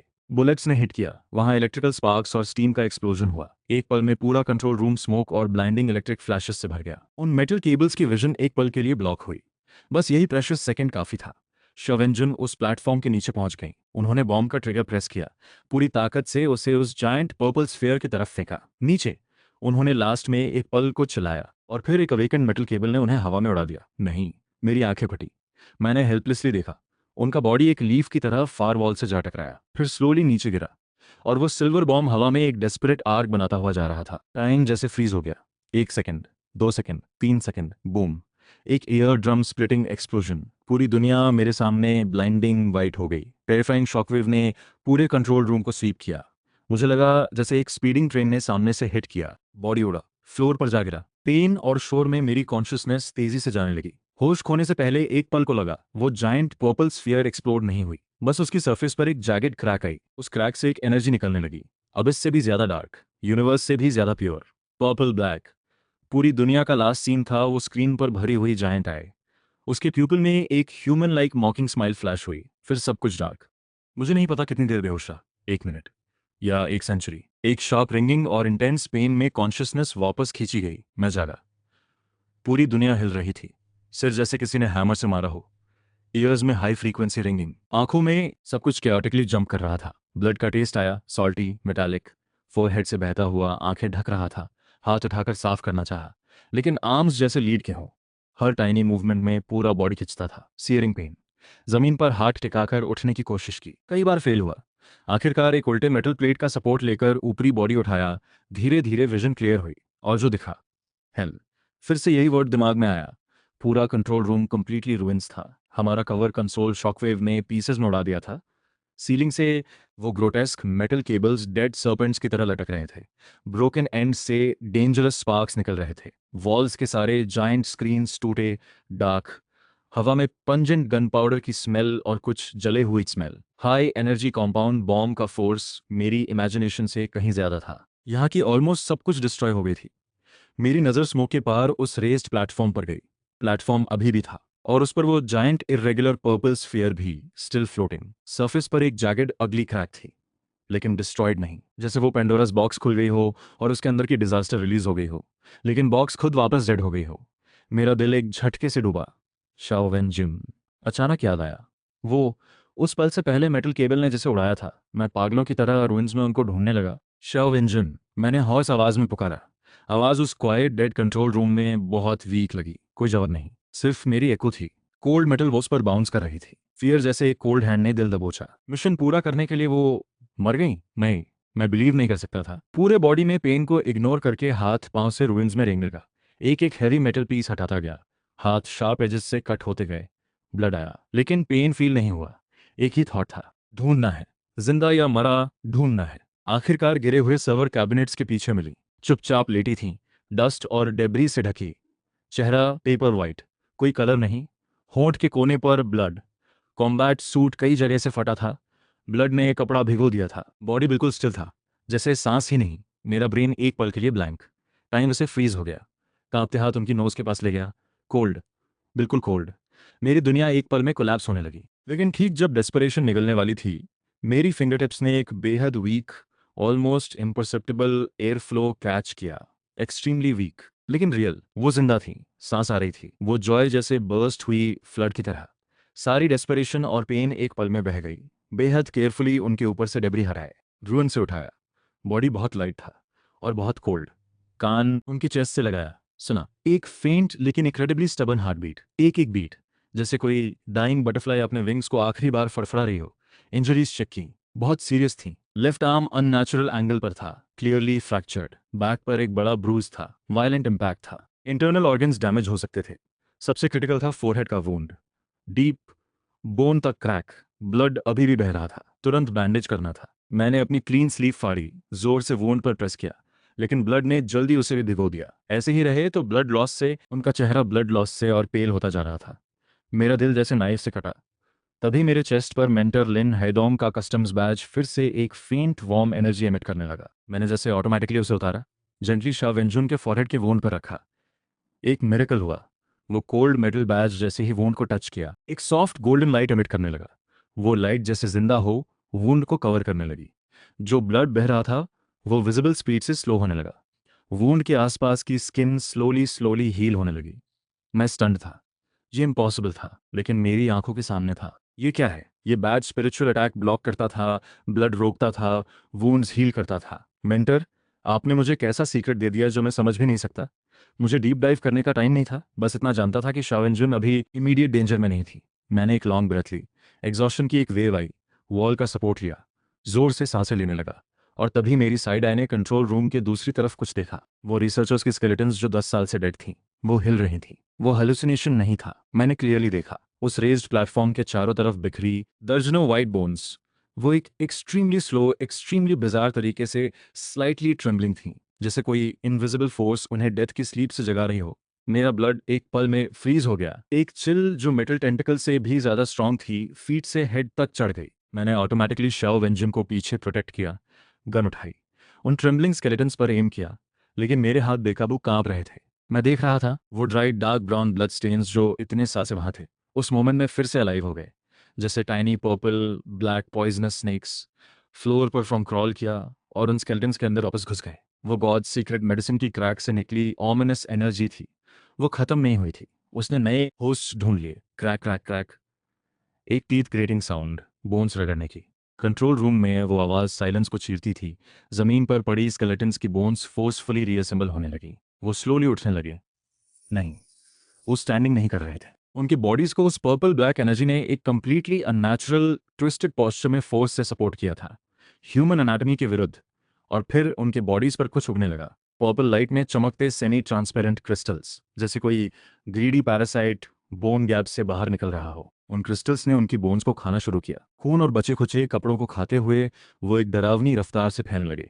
बस कुछ ही सेकंड में वो हड्डियां पूरी तरह बदल गई थीं। अब वो इंसानी शेप में नहीं थीं, बल्कि पर्पल क्रिस्टल से बने अजीब व गरीब इंसानी जैसे क्रीचर्स बन गए थे। उनके बॉडीज में एक अजीब सेमी ट्रांसपेरेंट क्वालिटी थी। उस क्रिस्टल शेल के अंदर से एक गहरा पर्पल ब्लैक एनर्जी धीरे धीरे बहती दिख रही थी। उनके सिर पर कोई चेहरा नहीं था, बस एक स्मूथ मिरर जैसी क्रिस्टल सरफेस थी। उनके पास कोई वेपन नहीं था, यहाँ तक कि कोई आवाज भी नहीं। वो बस वहीं चुपचाप खड़े रहे। फिर उन सब की आंखें जो थी ही नहीं, एक साथ उस डायरेक्शन में मुड़ गईं जहां मैं और शॉ वेंजन थे। उस पल मुझे लगा जैसे मेरी सोल ही फ्रीज हो गई हो। जो दुश्मन मेरे सामने था वो कोई जाना पहचाना नहीं था, कोई समझ में आने वाला नहीं था। वो एक ऐसा हॉरर था जो इंसानी सोच से बिल्कुल परे था। एक प्योर डार्कनेस था। वो हमें देख रहे थे, हमें स्कैन कर रहे थे, हमारे बारे में कोई फैसला कर रहे थे। ये किसी के पागल चिल्लाने या अटैक करने से कहीं ज्यादा डरावना था। तभी मेरी गोद में पड़े शॉ वेंजुन ने दर्द भरी एक आवाज निकाली। वो होश में आ गया था। उसकी पलकें धीरे धीरे कांपी, फिर उसने आंखें खोली। पहले उसकी नज़र थोड़ी ब्लैंक और कंफ्यूज थी, लेकिन जब उसने सामने का नज़ारा देखा तो उसकी वो बर्फ जैसी ठंडी, हमेशा काम रहने वाली आंखों में पहली बार साफ डर दिखा। वो क्या है? उसकी आवाज़ भारी और कमज़ोर थी, जिसमें यकीन न होने का एहसास था। चुप रहो, मैंने उसे उठने से रोका। ये गॉड्स हनी ड्रग की एनर्जी है। वो समझ गया इसका मतलब क्या है। आर्क प्लान फेज 2, वो धीरे से बोला। प्यूरिफिकेशन, क्लियरेंस, तो यही है उनका प्यूरिफिकेशन। उसकी बात सुनकर मेरी रूह कांप गई। नेस्ट? क्या ये क्रिस्टल क्रीचर्स वो नई स्पीशीज थी जिन्हें आर्क ऑर्गेनाइजेशन बनाना चाहता था? एक ऐसी लाइफ फॉर्म जो पूरी तरह उस इविल एनर्जी से बनी हो। हम अभी बात कर ही रहे थे कि उन क्रिस्टल क्रीचर्स ने कुछ हरकत की। उनमें से एक, जो हमसे सबसे नजदीक था, उसने धीरे धीरे अपना हाथ उठाया। नहीं, उसे हाथ नहीं कह सकते। वो अनगिनत पर्पल क्रिस्टल पीसेस से जुड़ा हुआ एक तेज शार्प क्लस्टर था, जो ठंडी रोशनी में चमक रहा था। उसने हमारी तरफ इशारा किया। फिर उसका बॉडी पिघलने लगा, जैसे मोम को तेज गर्मी में रखा हो। वो तेजी से एक गाढ़े पर्पल लिक्विड में बदल गया और वो लिक्विड जमीन पर फैलने लगा। जैसे उसमें जान हो। वो हमारी तरफ बढ़ने लगा। उसका मकसद हम पर अटैक करना नहीं था, बल्कि हमें बदलना था। वो हमें भी अपने जैसा मॉन्स्टर बनाना चाहता था। भागो। मैंने बिना सोचे शव एंजुन को पीठ पर उठाया और मुड़ गया। मेरा दिमाग पागलों की तरह सोच रहा था। निकलने का रास्ता बंद था। ये जगह एक बंद बेबस केज बन चुकी थी, और कहाँ जाएं? उस मैप की याद आई। कंट्रोल रूम का मैप। मेरी नज़र उन टूटे फूटे कंसोल्स पर गई। ज़्यादातर बेकार हो चुके थे, लेकिन एक कोने में दीवार में लगा एक इमरजेंसी बैकअप टर्मिनल था। उसकी स्क्रीन अभी भी जल रही थी। मैंने शव इंजन को नीचे रखा, एक हाथ से गन तानी, और दूसरे हाथ से उस धूल भरे टच स्क्रीन पर जल्दी जल्दी टाइप करने लगा। बेस का स्ट्रक्चर मैप निकालो, जल्दी। और जल्दी। वो पर्प लिक्विड हमसे बस 10 मीटर दूर था।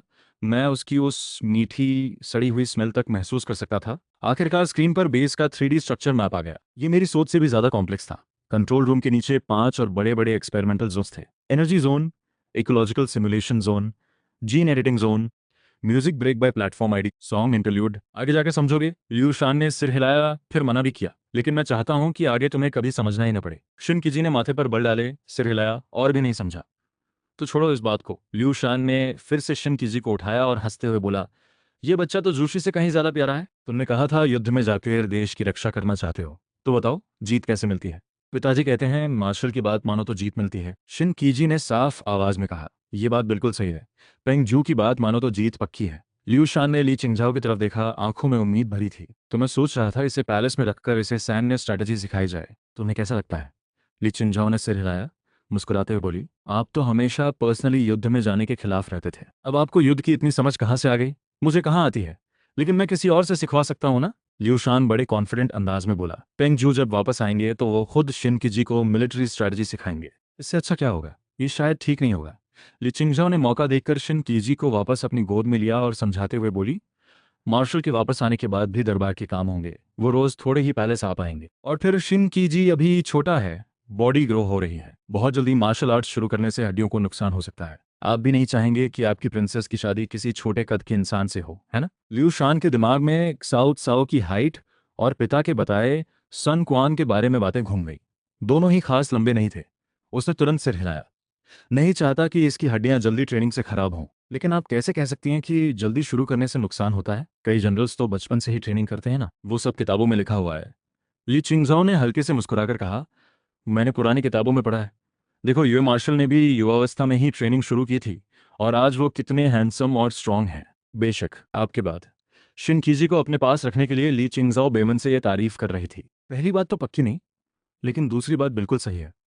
लियू शान खुश होकर पेट थपथपाते हुए बोला, पेंग जू भले ही बहुत टैलेंटेड हो, लेकिन इस असली एम्परर की बराबरी कैसे करेगा? ठीक है, फिर इसे अभी यहीं रहने दो। जब पेंग जू वापस आए तब देखते हैं। अभी कोई जल्दी नहीं। आप बहुत समझदार हैं। मुझे भी तो पूछना चाहिए ना कि मैं क्या चाहता हूँ। शिन कीजी ने अचानक मुंह फुलाकर कहा, जरा नाराजगी के साथ। बस तुम दोनों आपस में डिसाइड कर लो। और मैं छोटा हूं तो क्या हुआ, मेरे भी अपने थॉट्स हैं। लियू शान और ली चिंगजाओ दोनों एक पल के लिए रुक गए, फिर एक दूसरे की तरफ देखा। मन में सोचा, ये बच्चा तो सोच में ज्यादा आगे निकला है। अच्छा तो बताओ, तुम कहाँ रहना चाहते हो? लियू शान ने हंसते हुए पूछा। यही रहना चाहता हूँ। मार्शल के वापस आने के बाद आगे की बात करेंगे। लियू शान को लगा जैसे उसने गलत सुना। उसने भौहें उठाई। हम अभी जो बात कर रहे थे वो यही तो था कि तुम यहाँ रहो। तुम वही बात दोबारा क्यों बोल रहे हो? क्या तुम्हें लगा मैं तुम्हारे साथ जा रहा हूँ? जिन किजी ने पलकें झपकाई। नहीं ना, तुम लोग यही तो कह रहे थे कि मैं यहाँ रहूँ। हाँ, मुझे भी यही याद है। लियू शान और कंफ्यूज्ड हो गया। तो फिर तुमने वही बात दोबारा क्यों कही? क्योंकि मैं तुम्हारा डिसीजन नहीं मानना चाहता। मैं खुद डिसाइड करना चाहता हूँ। शिन किजी ने छाती तान कर जिद भरे अंदाज में कहा। वाह, इसमें तो पर्सनैलिटी है। ली चिंगजाओ हंसते हुए उसके कंधे पर हाथ रखती है, और फिर लियू शान को देखकर बोली, महाराज, उसका मतलब है। रुको मत दाना। लियू शान ने जल्दी से रोका। मुझे अभी थोड़ा थोड़ा समझ आ रहा है। अगर तुमने समझाया तो शायद मैं फिर उलझ जाऊं। ठीक है, मैं समझ गया। तुम यहाँ इसलिए रह रहे हो क्योंकि तुमने खुद यही चाहा। हम दोनों से इसका कोई लेना देना नहीं। शिनकिजी ने जोर से सिर हिलाया, चेहरे पर खुशी साफ दिख रही थी। बिल्कुल सही, यही मेरा मतलब था। लियू शान ने बेचारगी से सिर हिलाया। मन में सोचा, पता नहीं इस बच्चे को ये सब कैसे पता चला। वो तो खुद थोड़ी देर से समझ पाया था। तभी बाहर से एक थकी हुई आवाज़ आई, मैडम। मैं वापस आ गया। ली शुआन था, वो आ गया था। तो अब मुझे भी जाना चाहिए, लियू शान ने कहा और निकलने लगा। ली शुआन अभी दरवाजे से अंदर आया ही था। थका हो चेहरा था, लेकिन फिर भी उसने लियू शान को देखा तो हिम्मत जुटाकर झुककर कहा, चन्नी शुआन, महाराज को प्रणाम। उठो। लियू शान ने हाथ हिलाया। बताओ, एम्प्रेस डाओजर ने कुछ इनाम दिया? ली शुआन ने एक लंबी सांस ली। मुंह बनाते हुए बोला, एम्प्रेस डाओजर ने इनाम दिया कि कल फिर जाकर लेक्चर्स दो। महाराज, क्या मैं छुट्टी ले सकता हूँ? कल मेरा पेट दर्द करेगा। ली चिंगझाओ ने उसे उदास देखा तो पास आकर पूछा, कल बाद में बात करना, क्या हुआ? एम्प्रेस डाओजर ने तुम्हें तकलीफ दी या तुम बीमार हो?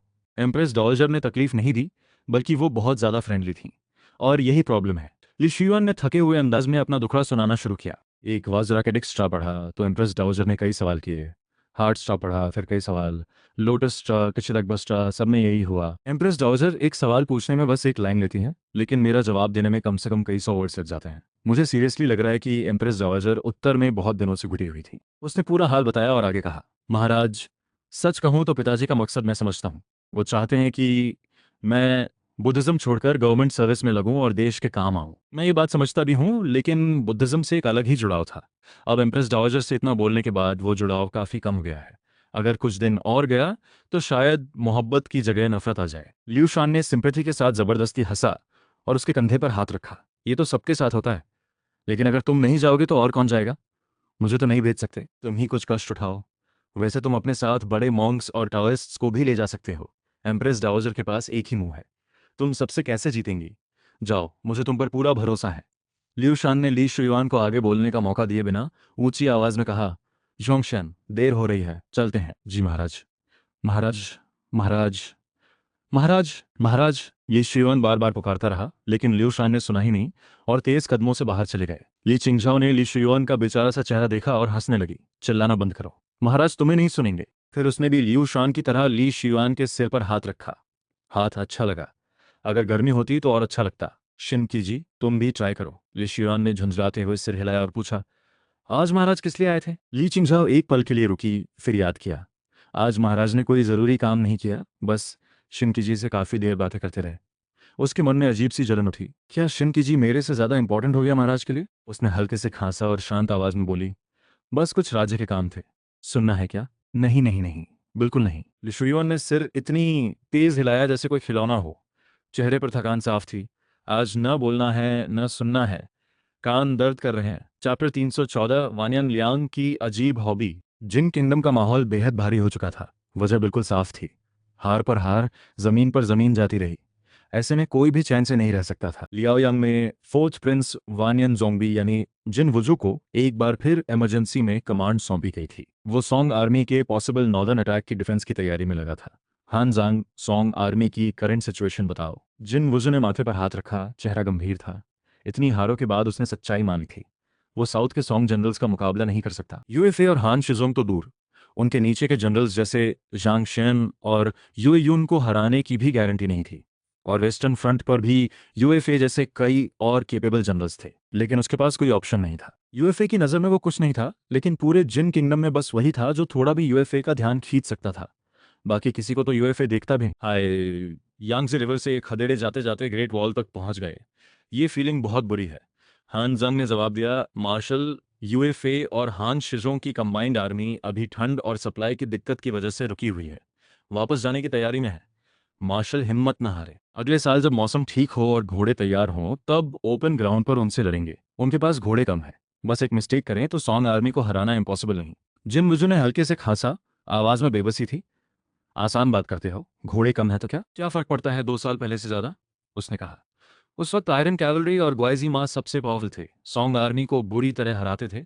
आखिरकार यूएफए के हाथों तबाह हो गए। ये मेरे दिल का हमेशा का दर्द है। अब बस ये उम्मीद है कि कोई मिरेकल हो। किसने सोचा था कि दुनिया जीतने वाली जिन कैवलरी आज डिफेंसिव वॉर सीखेगी?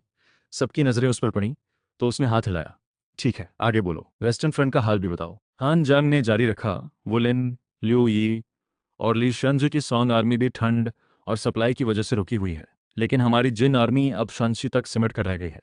वेस्ट में लिu यी की आर्मी नजर गड़ाए है, ईस्ट में यूएफए की स्टेशनड आर्मी रोके हुई है।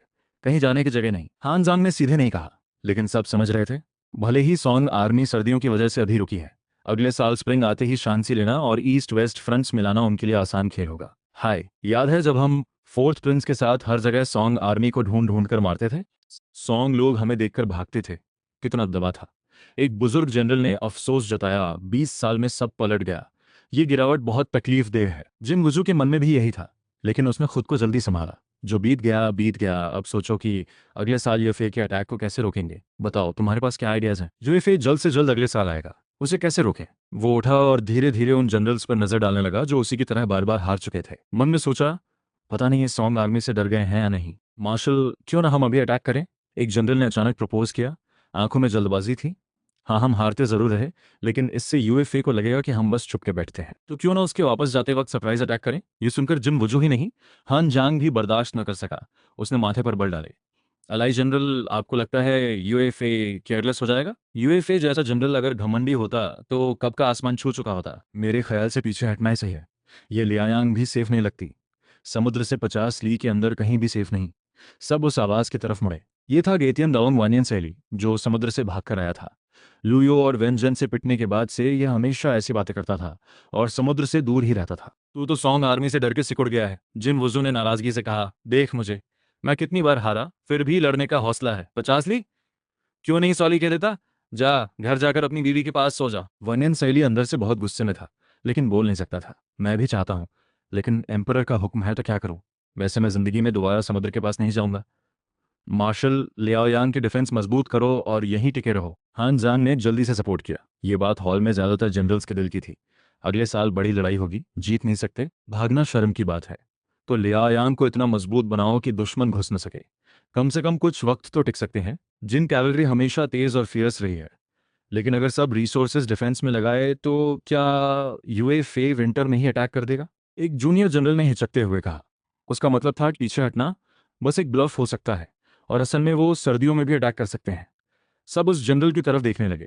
वो था प्याओजी सीनियर जनरल वानियान लियांग। ये ताइजू के ग्रैंडसन थे। स्पाई रिपोर्ट्स के मुताबिक यूएफए और हान शिजोंग वापस जाते वक्त हर शहर के घरों की केयरफुली जांच कर रहे हैं और सब सॉन्ग एम्परर को रिपोर्ट कर रहे हैं। सबसे इंपॉर्टेंट बात यह है कि सॉन्ग एम्परर को यूएफए के वापस आने की खबर मिल चुकी है और वो खुद शहर से बाहर निकलकर उनका स्वागत करने वाले हैं। जिन वुजू ने धीरे से कहा, क्या यूएफए एम्परर से झूठ बोलेगा? सबने सुनकर हंसना शुरू कर दिया। हॉल का भारी माहौल थोड़ा हल्का हो गया। सब जानते थे कि लाइफ डेथ सिचुएशन में भी यूएफए ने कभी एम्परर से झूठ नहीं बोला। अब जब वो सॉन्ग एम्परर का इतना ट्रस्टेड था तो ऐसा कुछ करने का सवाल ही नहीं। ये तो सॉन्ग की टॉप सीक्रेट होगी। एक जनरल ने हैरानी से पूछा। चीन हुई के पकड़े जाने के बाद हमारे ज्यादातर स्पाइज सॉन्ग में पकड़े गए, ऐसी खबर कहाँ से आई? वानियन लियान के दोबारा सवाल पर जिन वुजू को थोड़ा गुस्सा आया। गंभीर आवाज में बोला, प्योजी सीनियर जनरल, अपनी पोजीशन याद रखो। यहाँ तुम ताइजू के ग्रैंडसन नहीं हो, किसी ताइशी के बेटे भी नहीं, तुम बस मेरे वानिन जोंबी के एक जनरल हो। क्या मुझे तुम्हें इसकी सफाई देनी जरूरी है? वानिन लियांग के पसीने छूट गए, पीठ भीग गई। सामने वाला जिन किंगडम का सबसे पावरफुल आदमी था, मिलिट्री और कोर्ट दोनों में। इतनी हारों के बाद भी पावर पक्की थी। खुद अपनी पोजीशन भूल गया। सच में गलती हो गई। जिन मुजू ने उसकी झुकी पीठ पर एक नजर डाली और वापस बैठ गया। शांत आवाज में बोला, वैसे बता दें तो कोई बात नहीं। उस सॉन्ग एम्परर ने जाने क्या खाया कि लिंगडन के बाहर यूएफए की जिंदगी में ही उसकी शाइन बनवा दी, किसी जिंदा मिनिस्टर की शाइन। ऐसा न सुना न देखा। मामला इतना बड़ा हो गया है कि यूएफए चाहे भी तो वापस आए बिना नहीं रह सकता।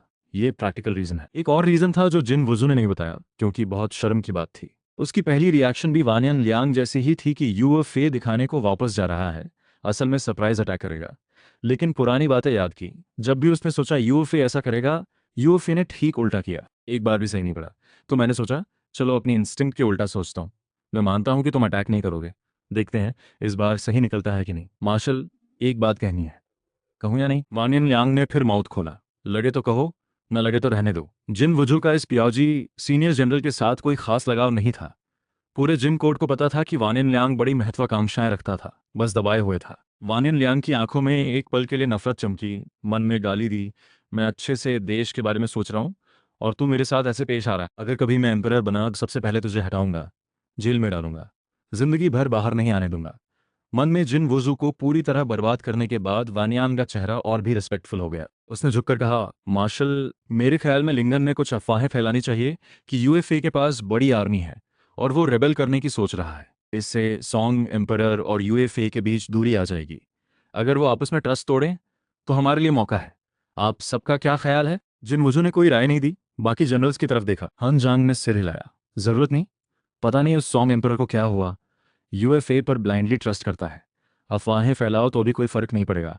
वानियन सेली ने भी एग्री किया। बिल्कुल, और ये एस्ट्रेंजमेंट स्ट्रैटेजी पहले भी ट्राई की है। क्या हमारे पास चीन हुई से ज़्यादा पावरफुल कोई इनसाइडर है सॉन्ग में? कहीं ऐसा ना हो कि उल्टा पड़ जाए और सॉन्ग एम्परर यूएफए पर पहले से भी ज्यादा ट्रस्ट करने लगे। सुन लिया, कम ही लोग अग्री कर रहे हैं तुम्हारी बात से, जिन वजू ने शांत आवाज में कहा।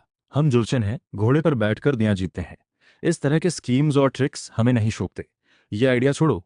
थू, वान एन लियांग ने मन कहा। जिन वजू की माँ उसकी भी कुछ तो रिश्तेदार लगती थी, इसीलिए वो सीधे गाली नहीं दे सका। घोड़े पर दुनिया जीतते हैं, हाँ हाँ। यान यून और येलो रिवर का इलाका क्या तुमने खुशी से दे दिया यूएफए को? और स्कीम्स यूज नहीं करते, ये बात किसने पहले कही थी? दो देशों के बीच ओपनली बोलो तो स्कीम नहीं होती बस। मन में जिन वजू की पूरी क्लास लेने के बाद वानियान लियांग का चेहरा और भी ज्यादा रिस्पेक्टफुल हो गया। वो हाफ नील होकर बोला, मार्शल, फिर भी मेरे ख्याल में अफवाहें फैलाना जरूरी है, बस इतना काफी है, तुम समझे? यही बहुत है। वानियन लियांग ने हन जांग को एक नज़र से देखा। मन में और भी ज्यादा हकारत आई। जंग भी ठीक से नहीं लड़ सकते और रूल्स की बातें बड़ी करते हैं। हम तैजू के खानदान के लोग कुछ नहीं बोले, और ये एक सरेंडर्ड सॉन्ग का डिसेंडेंट पहले बोल पड़ा। उसने कहना जारी रखा, कहते हैं वॉर में सब जायज़ है। सॉन्ग लोग चालाक हैं, तो उनसे डील करने के लिए चालाकी ज़रूरी है। हजार बातें छोड़ो। भले ही इस एस्ट्रेंजमेंट प्लान का कोई खास असर ना हो, हमारा कोई बड़ा नुकसान भी नहीं होगा, बस थोड़ी मेहनत और रिसोर्सेज लगेंगे। और ये जो कहा कि सॉन्ग एम्परर यूएफए पर और ज़्यादा ट्रस्ट करेगा, वो ऑलरेडी मैक्सिमम ट्रस्ट पर है। उससे ज़्यादा क्या होगा? जिन वुजू ने वानियन लियांग को देखते हुए हल्की सी स्माइल दी। ठीक है, प्योजी सीनियर जनरल ने इतने कॉन्फिडेंस से कहा, तो मैं भी क्या कह सकता हूँ। ये अफवाह फैलाने का काम तुम ही करो। जी मार्शल, हुक्म। वानियन लियांग मन में बहुत खुश हुआ और जल्दी से चला गया। जाने के बाद जिन वुजू ने हंसते हुए सबकी तरफ देखा। जानते हो वो इतना खुश क्यों हुआ? हानजांग बोला, क्योंकि वो कम उम्र में जोशीला है। उसे लगता है उसकी सिंपल सी प्लान जरूर काम करेगी। यंग लोग ऐसे ही होते हैं, खुद को सबसे बड़ा समझते हैं, कुछ मार खाएंगे तो ठीक हो जाएंगे। सिर्फ यही नहीं, जिन वुजू ने हंसते हुए कहा, वनन लियांग हमारी आर्मी का सबसे अग्रेसिव वॉर सपोर्टर है। जानते हो क्यों? हनजन ने सिर हिलाया, नहीं पता। आप लोगों को पता है? जिन वुजू ने बाकी सबकी तरफ देखा। वनियन सेली के अलावा सबने सिर हिलाया। जिन वजू धीरे धीरे बोला, इस बंदे को हॉर्स राइडिंग और आर्चरी बिल्कुल पसंद नहीं। उसे हान लोगों की पोएट्री बहुत पसंद है, खासकर वो लाइन 3 ऑटम में जाने कितने दिन 10 ली में कहीं लोटस खिले हैं। इसीलिए वो दक्षिण का जाननान एरिया जीतना चाहता है। हाँ, ये तो जिन के अपर क्लास में काफी जाना पहचाना है, एक बुजुर्ग जनरल ने कंफर्म किया। इस लड़के को पोएट्री का शौक है, सपने में भी साउथ जाना चाहता है, लेकिन सच में नहीं सोचा था कि इस हद तक दीवाना है। मानेन सेली ने भी हाँ में सिर हिलाया। हाँ, सच में ऐसा है। सब हंस पड़े। तेइजो का ग्रैंडसन, जिन का नोबलमैन, और उसे हॉर्स राइडिंग पसंद नहीं, बल्कि हान पोएट्री से प्यार है। ये तो बिल्कुल वैसा ही है जैसे 20 साल पहले उन्होंने दो सॉन्ग एम्प्रेस को पकड़ा था। इनकम्प्लीट बाय इनऑडिबल सेक्शन, इतने से क्या होगा? वानियन सैली ने रिफ्लेक्स में मना करना चाहा, लेकिन ऊपर देखा तो जिन वजू की लाल आंखें दिखी। वो चुप हो गया। उसे जरा भी शक नहीं था